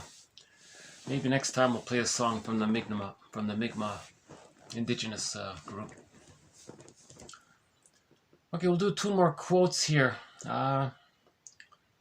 So this next one is an easier one, I think. Just some short sentences. This comes from an introduction book to the psychoanalytic perspective. Okay, the first part here is the BPD one. Okay, in this series, at the moment, I'm going along with Grotstein, James Grotstein, his take on the BPD pattern. He describes it as I'm summarizing what he said as the Swiss cheese version of the narcissistic pattern. So remember that narcissistic pattern we talked about with identification with the aggressor, the devaluing. They're pretty consistent like that. But if there's holes in that, they may regress to the bully pattern to get back to the narcissistic pattern. And this oscillation between the bully pattern and the narcissistic pattern, I think that's the BPD. That's my understanding of what Grotstein is saying. That's the BPD pattern.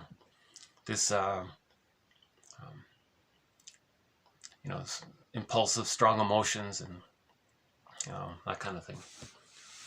Okay, so for people with the BPD pattern to protect themselves from the painful awareness of the trauma experienced from their early caregiver, they inhibit their capacity to think about their own as well as others' mental states.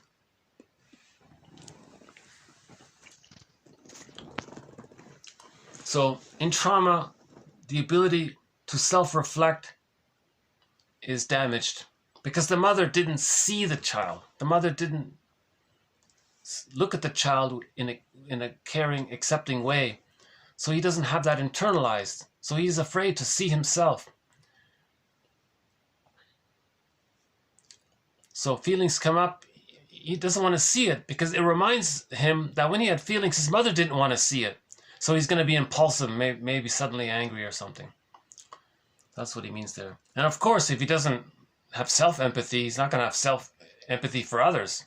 First, you need that self-empathy to have that experience of what it means to have that empathetic attitude for yourself, and then you can transfer it to others, right? Just one little point there. Okay, object relations. Okay, this jargon, just a reminder here, this term objects.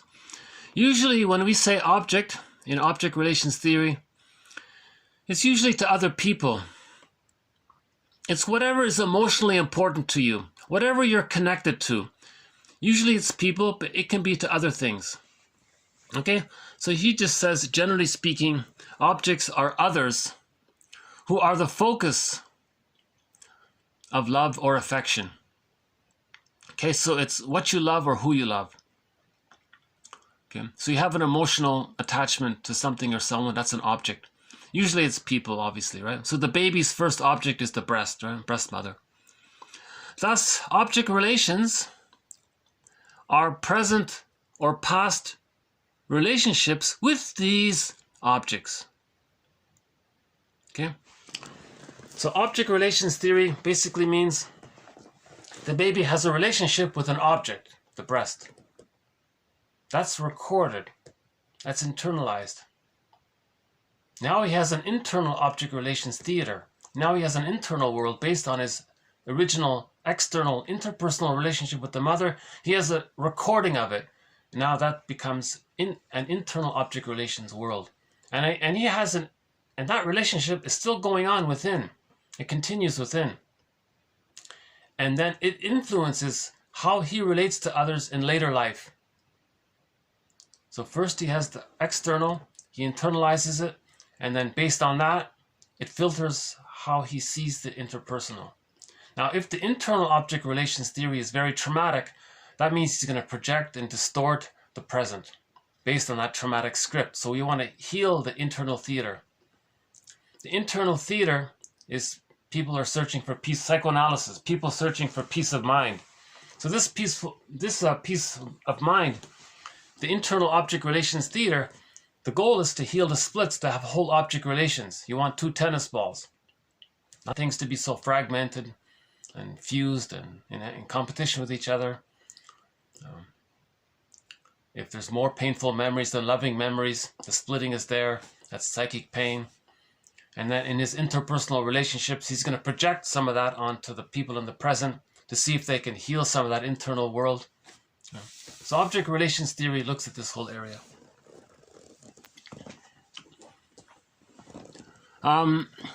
Pathological internalized object relations. Okay, this means extremely dysfunctional relationships with love objects which are now carried by the person as internal beliefs about relationships in general. So if you're very negative towards people, okay, that means you have what's called a pathological internalized object relations world. Okay, we see this through the negative beliefs. The phrase intrapsychic just means within a person. Okay, so myths and fairy tales describe the intrapsychic. So that's our connection to the intrapsychic, that's the vertical, and our relationships with people in the interpersonal, that's the horizontal. The vertical, we want the vertical to be peaceful, then our relationships are peaceful. This therapist says what you want to do is create an awareness, an understanding of the client's object relations and how these affect current behavior. Okay, how does the traumatic script influence your behavior in the present? Okay, that's the Eric Berne. that book, Games People Play. Okay, this word schemas, or scripts, or life scripts, or grand designs, whatever we call it, schemas. These are organized belief systems that attach meaning to events. Okay, this is the blueprint based on the trauma, right? Okay. Projective identification.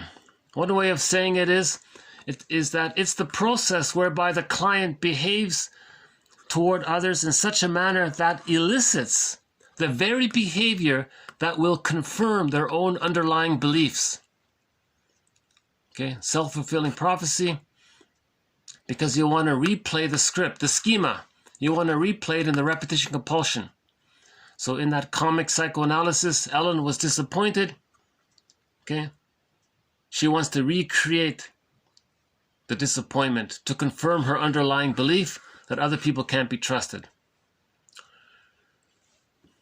Okay, transference. Clients respond to therapists based on particular images of themselves and others, and emotional reactions that connect the two.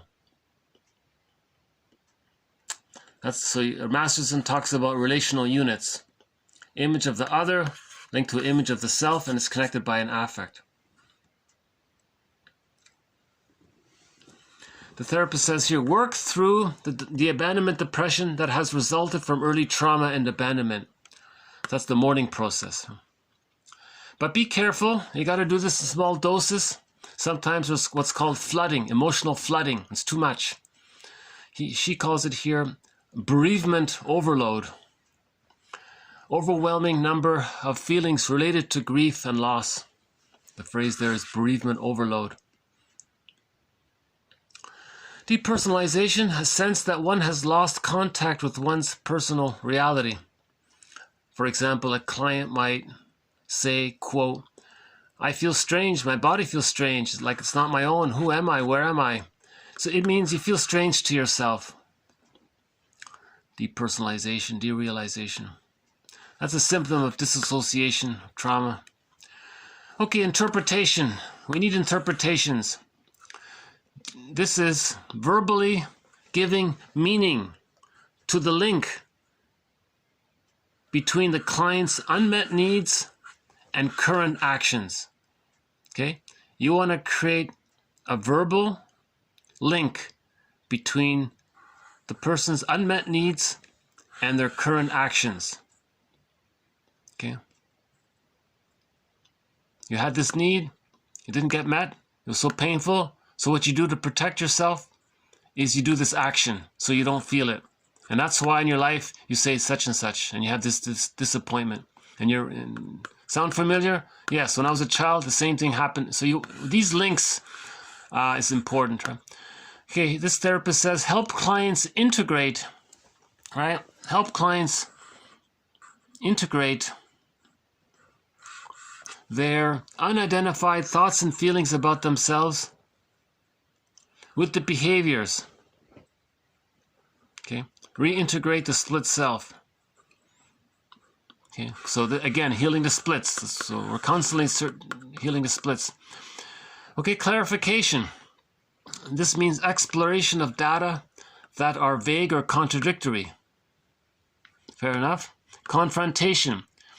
Okay, now this just means in the therapy jargon, this word confrontation, all that means is drawing the client's attention to data that is outside of their awareness. So you want to confront their perception. Why don't you see?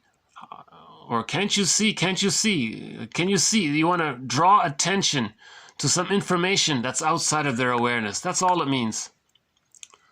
Okay, so this is something Karen Horney would emphasize. Universality. The sense of not being alone in one's struggles.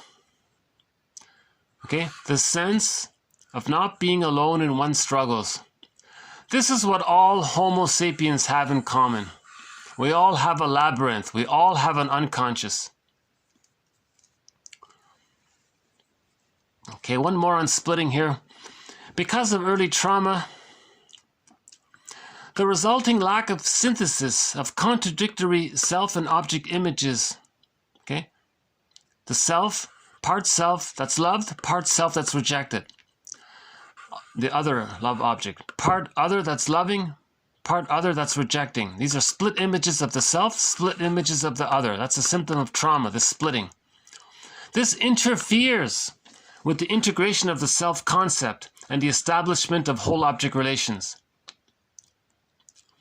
Keeping, quote, good and bad, self and object images apart. That's called splitting. That leads to over-idealization, devaluing. This all good, this all bad. He's amazing, he's no good. These kind of extreme goddess-demon kind of thinking, way of thinking. Fairy tale world thinking, goddess, right, in the emotional. Although you may say it in different vocabulary, the emotionality is like that. Right? Good. It's from the baby's perspective of the mother must be seen as good, but in reality, the baby's very angry at the witch. Right? From the baby's perspective in the fairy tale, so you have good witch, bad witch. So okay. This is, in essence, the mechanism of splitting, an essential defensive operation of many clients, which is reinforced. So when we have splitting, good breast, bad breast, one side we reject. Okay? Now when something's rejected, we reinforce the splitting through projection. Projection preserves the splitting. Projection is a sign of splitting. Right? So that's another one from Kernberg. Very difficult author to read. We don't have many quotes from Otto Kernberg. This might be only the third one so far.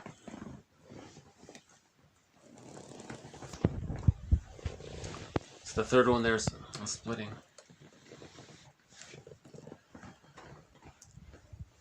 Yeah.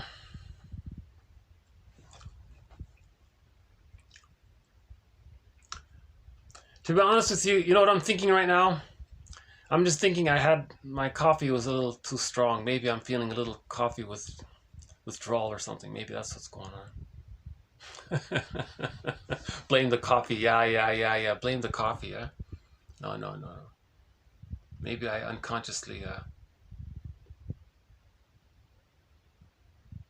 Maybe that's a pattern. I have a lot of anticipation. I try too hard, and then I'm disappointed in my performance, or in my delivery. I'm disappointed. Maybe that's a replay of when I was a baby. I had a lot of hope. There's the caffeine, and then there's a disappointment afterwards or something. I don't know. I'll have to give that some thought. We have a thread in this series on emotional eating. That's a good thread. I think with caffeine we should look at that. We have to let's look at let's see if in the future we can find a quote about caffeine and emotional eating. Okay, I wanted to end on some good news here. Some good news. Here's an article.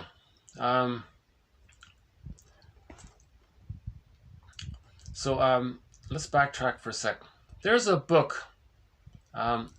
We have a quote from a book called Mother-Infant Bonding here.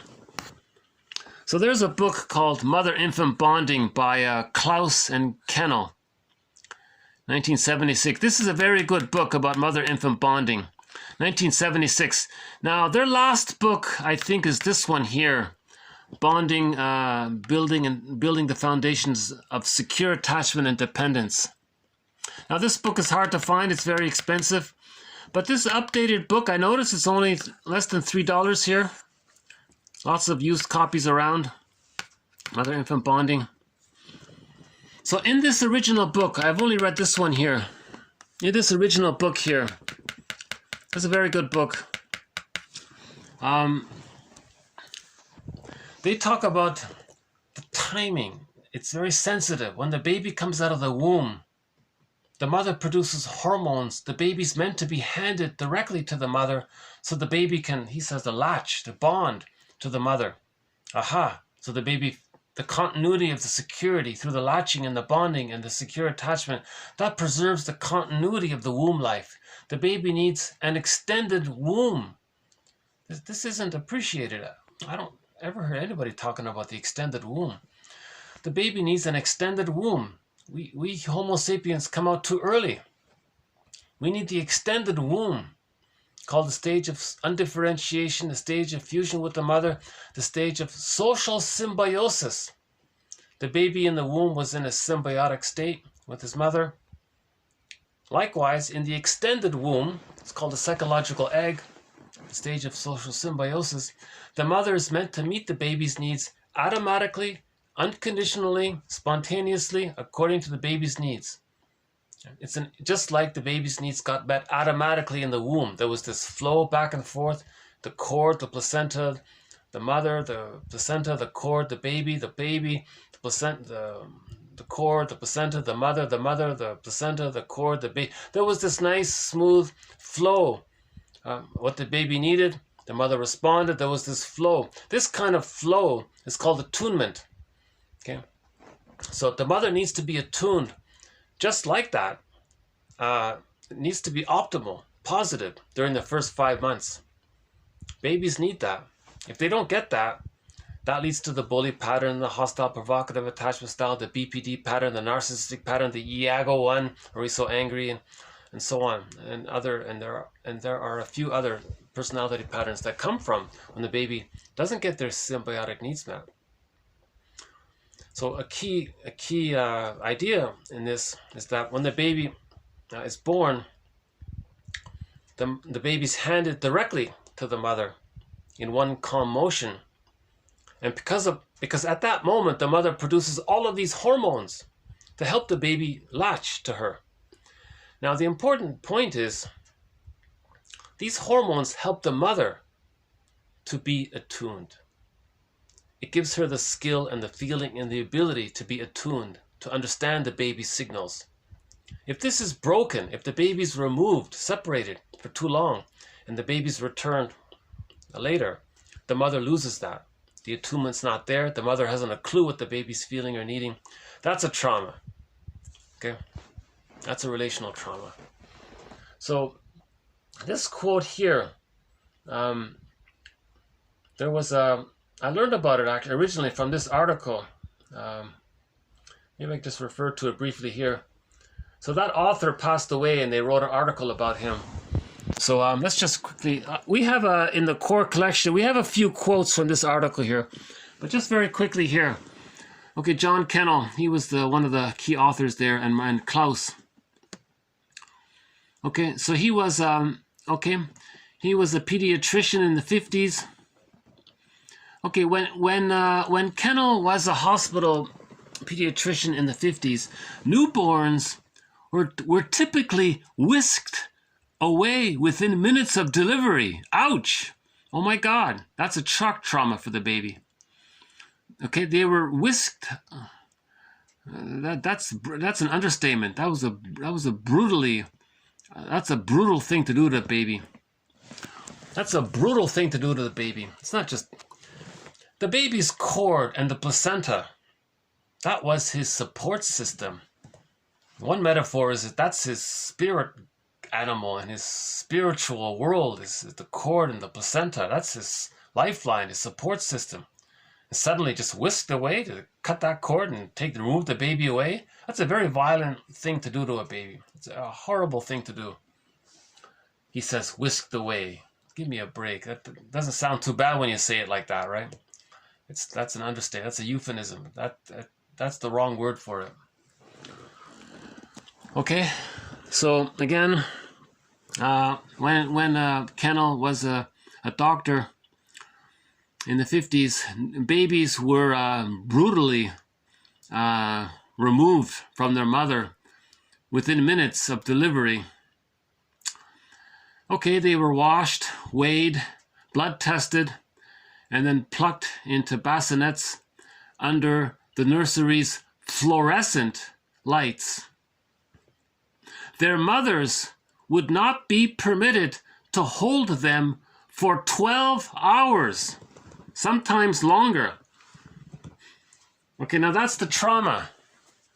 Okay, so that's called suffer the children. Why are they doing this? Why are they traumatizing the babies? What on God? What on? Okay, this goes back. So just briefly, For 150,000 years, all baby got a secure attachment style. There was none of this going on for 150,000 years. None of this. No mother would allow this or do this. But then 10,000 years ago, farming got discovered. We got this huge burst in serotonin. But then what if there were weather problems? Okay. How do we get that serotonin if we're habituated to that surplus of food? So we panicked. So we invented an economic model called plunder and pillage to maintain the serotonin. But how do you do that? For 150, the normal attitude for Homo sapiens, which was there for 150,000 years, is I'm okay, you're okay. Not perfect, but by and large, it's I'm okay, you're okay. There was no cynicism, sarcasm, and all these horrible things and prejudice. It wasn't really like that for 150,000 years, according to one author. So they had what's called the tolerant personality, the I'm okay, you're okay.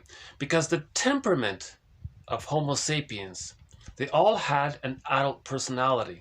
They were calm, they were centered, they were kind of humble, they were kind of easygoing, they were relaxed, they were friendly, they were warm, affectionate, caring, tender. They had that. Yes, there were some occasional problems with different tribes taking a wife from a tribe. I think, but that was pretty much the limit of it, I think they said. But the temperament of people was an adult personality, the I'm okay, you're okay. Now, when they discovered farming, and they got the idea we better plunder and pillage out of the panic about not getting the serotonin. How do you plunder and pillage? It's not natural to.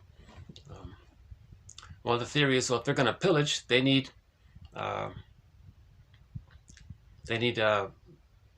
people to do it. How are you going to get people to do it? It's not natural. Or it wasn't natural for them for so long. And prior to Homo sapiens, we had Homo bodoensis for 1 million years. They didn't have farming and agriculture. So for 1 million years, you could argue for millions of years, it wasn't natural. But whatever, by accident or by some mysterious phenomena, we discovered farming. So we panicked. We didn't know how to handle it. It was a shock surprise. So we panicked. So they suffered the children. They said, well, we can't plunder if people think I'm okay, you're okay. So they said, we gotta create the prejudiced personality. How do you create the prejudiced personality? You remove the babies from the mother. That traumatizes the baby. Then they identify with the aggressor. Then they think that they're okay and others are not okay. Now, when they say that others are not okay, they mean themselves projected onto others. So that leads to the us and them mentality. Now, with the us and them mentality and all the anger towards the mother, that puts others that creates the poverty. Now you have a pool of poorly paid workers. Billions of people live on $60 a month. All these poorly paid workers, I don't know what kind of positive life they can extract from all of that stress. So all of this massive poverty was created by man. Poverty is man-made. Now they do all the work. Okay. So that's the plundering. So part of this process to plunder is to create the prejudiced personality. How do you create the prejudiced personality? One aspect of it is to they call it suffer the children, traumatize the children so that they end up with the I'm good, I'm okay, you're not okay. That's an aberration, that's a trauma. So they purposely traumatize the children to think that they're good and others are no good. This is an aberration. This is something went off with us, right? And by the way, religion reinforces it. So religion was invented at that time to entrench that, prejudiced personality. The purpose of religion is to promote the prejudiced personality. That's another thread. So let's just go back to this suffer the children. So he's calling this out, Kennel here. So he's a hero, right? Mothers would no longer be permitted to hold their babies for 12 hours. Now, Dr. Kennel was the staff neonatologist. Okay, now at this hospital, nurses bottle fed. Nurse, can you believe it? The nurses bottle fed the babies every 4 hours. You gotta be kidding. Another shock trauma. So this is part of the shock trauma for the baby. The baby, when he's, not only is he shocked with the birth trauma of the cutting of the cord and the abrupt removal away from the mother, losing his support system, the cord and the placenta, he has this innate expectation for the breast. That's not there. He's removed and he's shocked and he's alone in his bright lights. Then some nurse gives him some powdered stuff. That's a huge shock, disappointment for the baby. And the baby's fed according to the nurse's schedule. The baby might not be hungry, or maybe he's hungry. There's no attunement to the baby. There's no consideration for the baby anymore, right? So it's a very dehumanizing. Yeah, I think it's fair to say it's a mechanical attitude towards dehumanization. So the nurses bottle-fed babies every 4 hours. Now mothers could visit. Oh, wasn't that nice? The mothers could visit, but not for very long. Oh my God. Okay, Dr. Kennel liked to say that it was the complaints, the full-throated complaints about this state of affairs by his patients that led him to undertake a research project in the 1960s that helped change the world, okay, on which most newborns now open their eyes. What?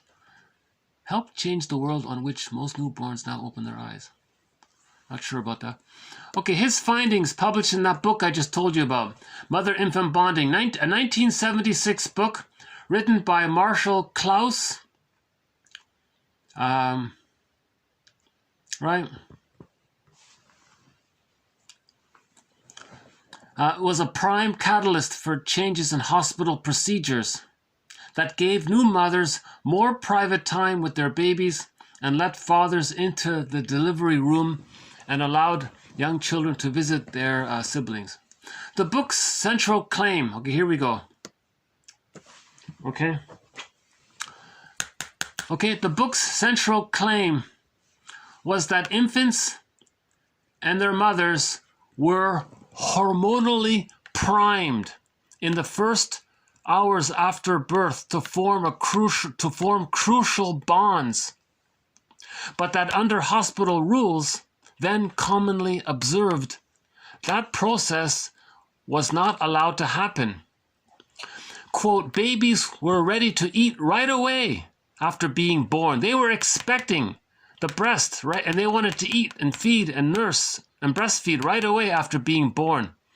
But they didn't get to their mothers for 12 hours. For 12 hours. Okay, that's trauma right there, Kennel said. No one was paying attention to what the baby needed. Okay? So that's a carryover of this false belief that we need to traumatize the children to create the us and them prejudiced personality to plunder. Okay?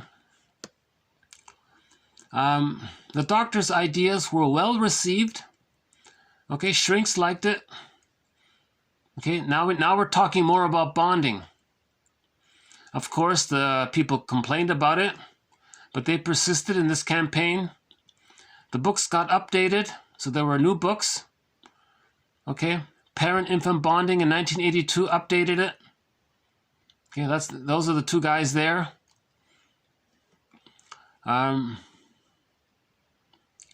Right, they got some support. Now things are starting to change. Now in the 60s and 70s, there was a movement called the natural birth movement. Natural childbirth movement was popular with the hippies. They said, look, you got to feed, okay? A lot of people like this. So it's gaining some momentum. Okay?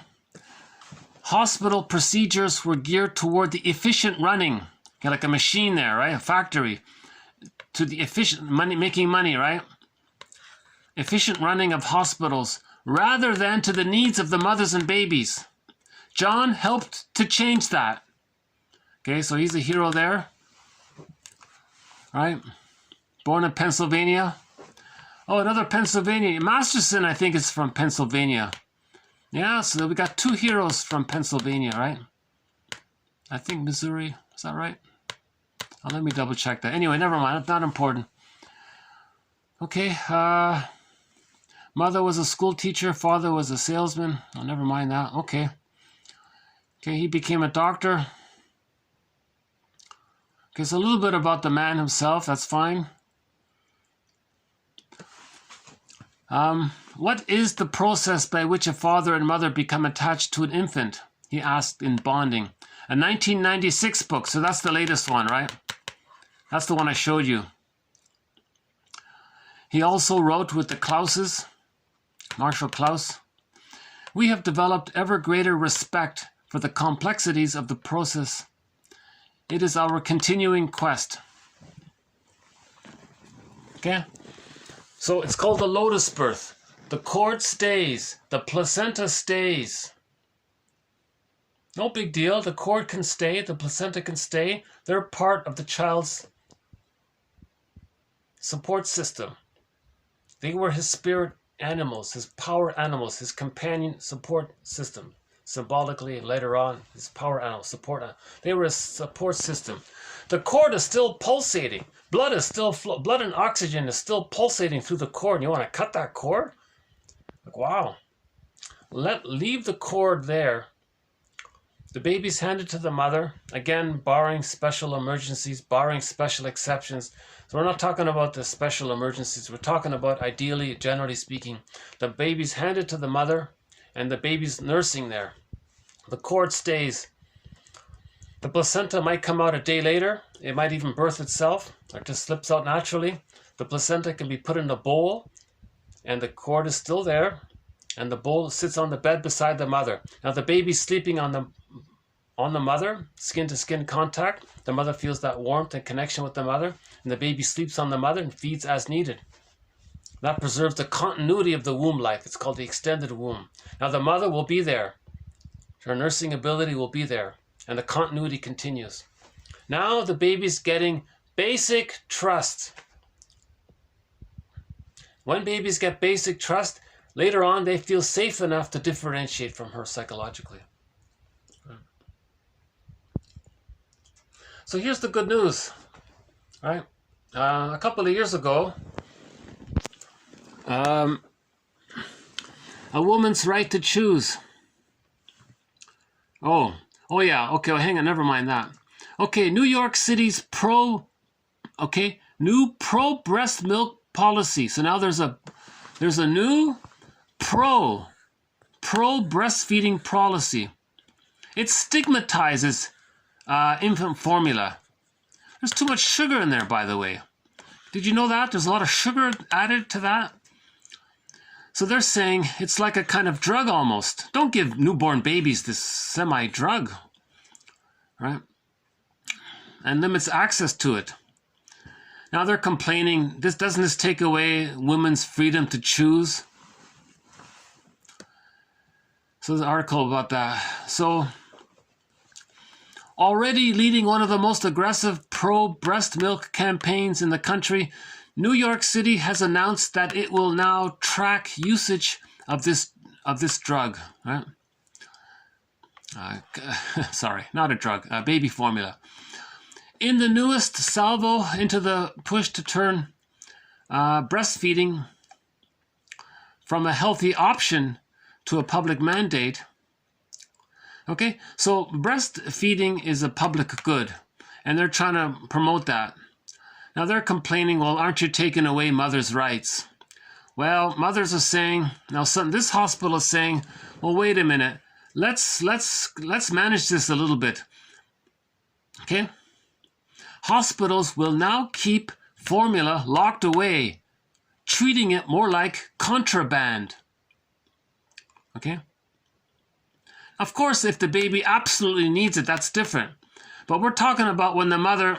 See, we're talking about when we're not talking about a medical... We're talking about when the mother says, hey, I like this new sexy appearance that I have, she might say. I'm not going to breastfeed the baby, because if I do, I'll lose this new appearance. So there are mothers who actually go around with the large bosom because they want to go into the office and have power over the men. So they traumatize their babies. Oh, baby, just take the powdered stuff. Because she wants to keep. They're saying, well, that's her choice. That's a mother's choice. Well, let's question this. Because that baby is traumatized. They're going to grow up as a bully. There's a good chance they may grow up with the bully, they may grow up with the bully pattern or the hostile, provocative attachment style or the narcissistic pattern full of greed, envy, spite, vindictiveness, schadenfreude. They'll be very angry. So that's why we say it's a public good if the babies are loved. Then they can go in life with the I'm okay, you're okay. So they're talking about that. Women who have heard of the advantages of breastfeeding have decided, for whatever personal reason, okay, again, for whatever personal reason, okay, she wants to have power. She wants to have big boobs to have power over the guys. To feed the babies, okay, the powdered stuff, the formula. Well, now, if she wants to do this, at least she's got to talk to somebody. Will now have to justify their reasoning before giving access to it. So if she says, hey, nurse, I don't want to breastfeed. Give me the powdered stuff. What's going on? Well, I want to look good. And that's why you want the powdered stuff? That's right. Okay, I'm sorry. Let's try something here. Let's just try breastfeeding and let's see how it goes. No, I don't want to. So what do you do in this case? That's what this article is about. What do we do in this case? So they're saying maybe the mothers need counseling about this. And then after the counseling, if she still demands it, then I guess we're stuck. We have no choice. We don't want to take away her basic right. But at least maybe they're saying, let's pause here and let's educate the poor young mother. Let's educate her about this. And then maybe she'll go, oh my God, really? If I use the powder stuff, that's going to traumatize the baby and make him rude later on. Maybe she says, I don't care. Well, the counselor will say, why don't you care? Well, because why should I care? My mother didn't love me. So if my son goes out and is rude to others, he'll express my anger for me. Well, let's talk about this. And then maybe if they talk about it, maybe she can, oh yeah, I don't. The therapist might say, do you really want to have a difficult child and colicky child and be naughty and damaging and constant temper tantrums and constant struggle? Do you really want that? Or don't you want a peaceful, happy, safe? No, if I have a safe child, that's naive. I got to prepare him for the world. It's a jungle. No, wait a minute. Why do you think it's a jungle? Jungle is just power and control. That's a symptom of trauma. That means you were traumatized. Oh, really? Was I traumatized? And what I'm doing is traumatizing my baby? That's right. Okay, thank you, counselor, for bringing this to my attention. That's a huge piece of information I didn't know. I never thought about this. No one taught me this in school. Thank you. Yes, I want my baby. I want to breastfeed. So they're saying if there's a little counseling, maybe a lot of babies can be saved emotionally, right? And then they'll have emotional freedom, right? And this, okay, so this goes on here about this. And they're just talking about this debate, aren't you taking away mothers' rights to do this? And how do you, right? So I think I just sort of basically, everyone knows that breastfeeding is good. Some mothers feel guilty. In addition to keeping infant formula safely secured behind deadbolts, 27 New York hospitals now say that they will eliminate maternity swag, complimentary infant formula and accessories. Yeah. So no free samples of the powder.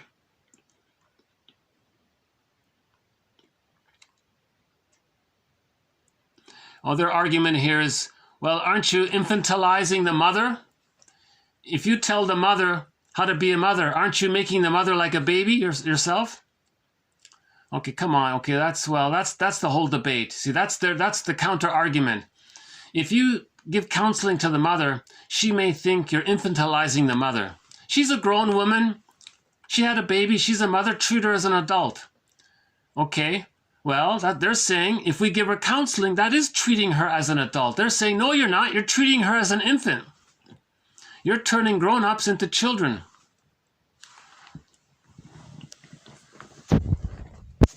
So I think the counselor giving the person psychoeducation, that's an adult-to-adult exchange. I don't see that as infantilizing the mother. And one statistic related to that article just made reference to another article. And in that other article, there was a stat here. So there was a statistic here that's interesting. Where is it here? Oh yeah, here it is.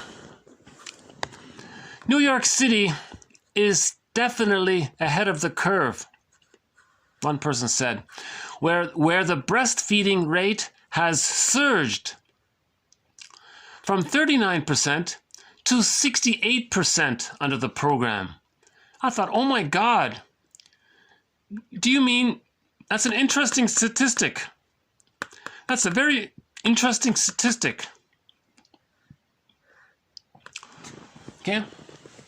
Because there's one estimate that says that roughly 70% of the children have an insecure attachment style. This quote said that roughly 70% of the babies are not being breastfed. That sort of correlates to that. But now, in the past few years, it's reversed. 70% of the babies are getting breastfed. But still, 30% of the babies are not being breastfed. So still a lot of work to go.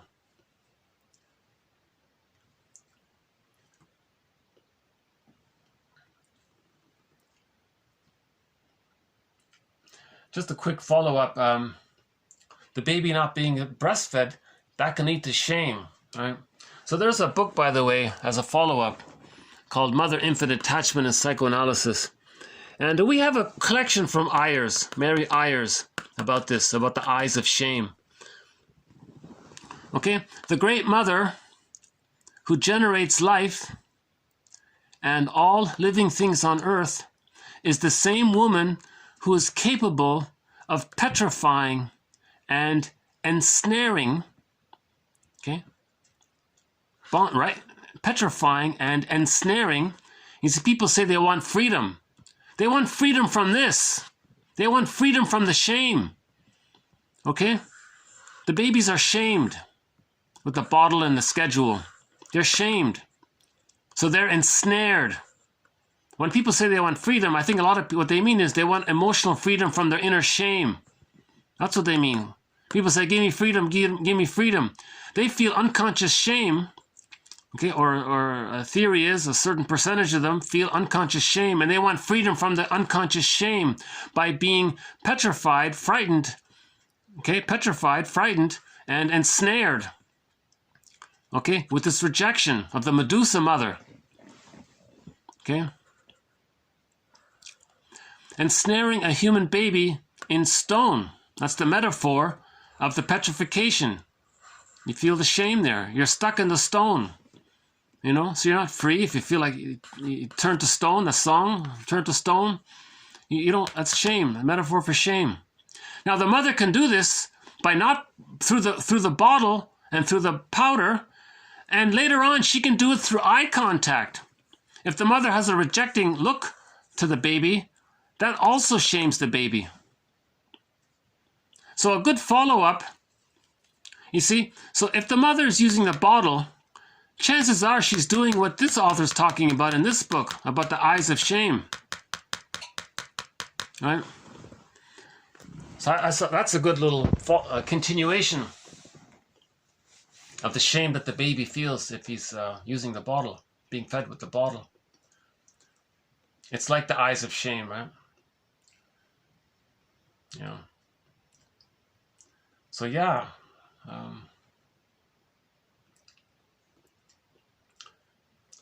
Let's end on a nice song here. So I'm going to play a sort of a love ballad, sort of a love song. Here's a very nice love song. Just a simple song. The guy's appreciating his love for how much he loves his girlfriend.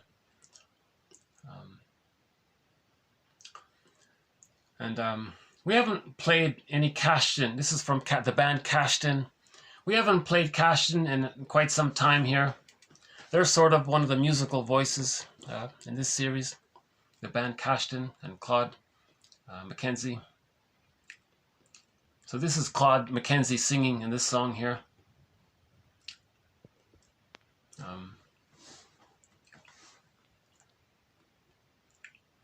Okay, so let's just, I'll wind down this video arc with, I'll just end up with this nice song here. I think it's a lullaby. Maybe it's a kind of, no, maybe not. But it's a nice love song. So here we go. It's called Ishkues. Ishkues. It's sung in Inuktitut. The original language is Inuktitut. People, the Inuit culture, they speak Inuktitut. It's a beautiful language, Inuktitut. Beatrice Deer, some of the songs that we have from her, it's also in Inuktitut. We've played several songs by Brian Andre. That's also in Inuktitut.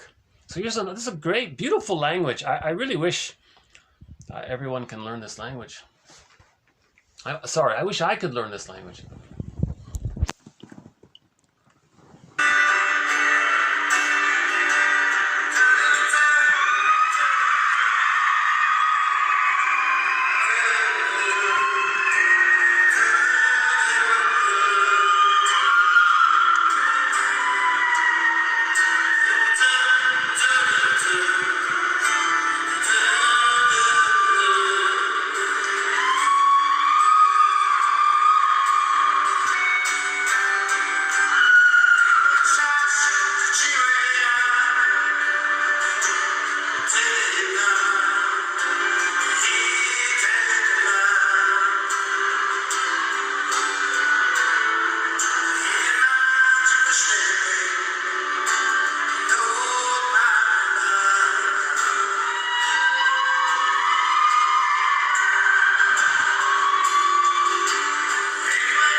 Okay.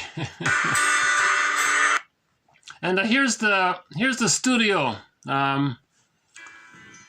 This is the studio version.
Okay, so thank you very much.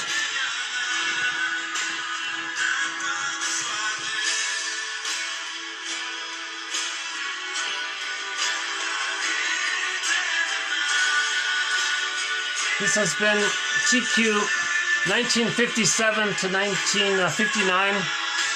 We talked a little bit about the metaphor of the labyrinth and Theseus, meaning that's a symbol for how each person engages in what's called feminine thought. The image around that is the thread there. Ariadne's thread. And should play a little more Kashtin here. What's this one?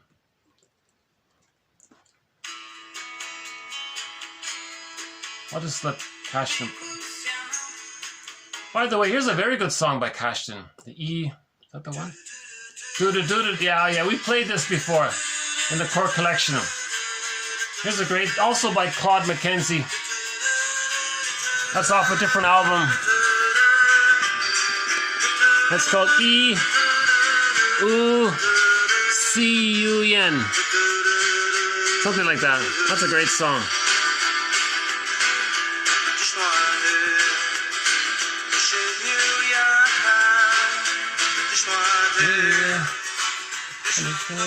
That's a great song. By the way, 3 of their songs, this one and 2 others, were included in a top 100 songs list. 3 of their songs made it to a top 100 greatest songs list.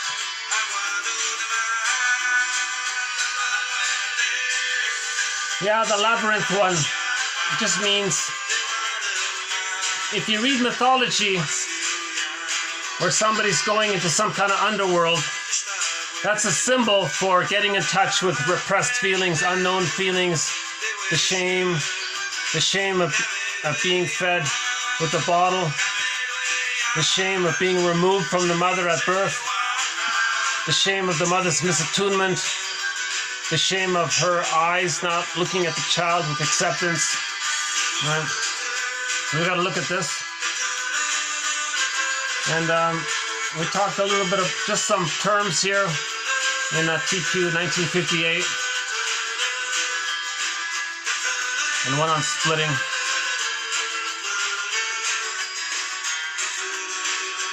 Interpretation. Verbally giving meaning to the link between the client's unmet needs and current actions. So we're always looking for past, present links. What does one do repetitively in their life? When did it begin? Make that link. And to link it again a third time in the here and now, seeing it alive in the here and now, being played out and acted out. That's a key link. To link the repetitive behavior in general, when it started in childhood, and to see it in the here and now. Make that link. That's called an interpretation. That's a huge action, right? So we need to be our own detective in order to do that. In order to make that link, we need to be our own existential detective. Right? And then the memories, the effect of our memories are transfigured and transmuted. So that's what we mean when we say heal memories. Lay the ghosts to rest. Right? The persecutory anxiety, the theories become the gentle feelings, right? And this is actually the next song that cues up here is this other great song. Here's a great song, another one by Cashton, called Teapot Shimam. Teapot Shiman. Teapot Shiman. From the same album.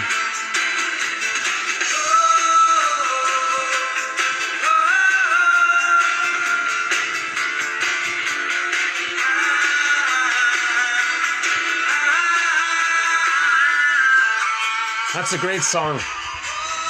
Check out the live version of this song as well.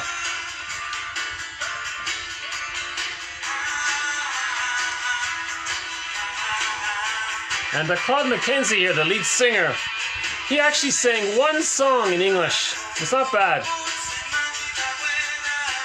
He sang one song in English. It's okay. It's actually pretty good. At least you feel more connected to him when he. I feel like we got to know him a little more when he sang in English. A sincere guy. Both of them, both singers are excellent.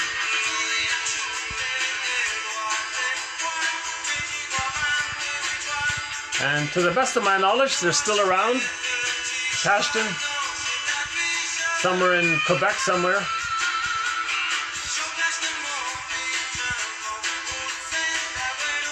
Okay, when this song ends, I'll hit the stop button. And actually, this song is about facing our inner fears, our inner demons, you know. It's about facing painful memories. This song is about facing painful memories. Actually, this song is very good. This song is about how Theseus is in the labyrinth and he's got to face the Minotaur. He's got to face a lot of that anger and hurt. Right? And he's got to be discerning. He's got to be very discerning. He's got to hold on to the thread, hold on to his feelings, and be discerning. So the thread is the feminine thought, and the discerning, that's the masculine thought. Okay? So that's the labyrinth, has the masculine and the feminine. Also has the inner and the outer, right? So the Theseus has the discerning, the sort of discernment. That's the masculine thought. The masculine thought. He's got to be discerning. What's mother doing? She's pushing the buttons, using guilt trips, gaslighting. What's her angle here? What's her agenda here? Is she trying to get me to gang up on her? To make me her flying monkey against her battle with the husband? You know, you gotta call it out, right? Is the mother trying to create an ally and make the husband the alienated one, and he's the allied one? What's she doing? You gotta call this stuff out and tell the mother, you gotta talk to someone here.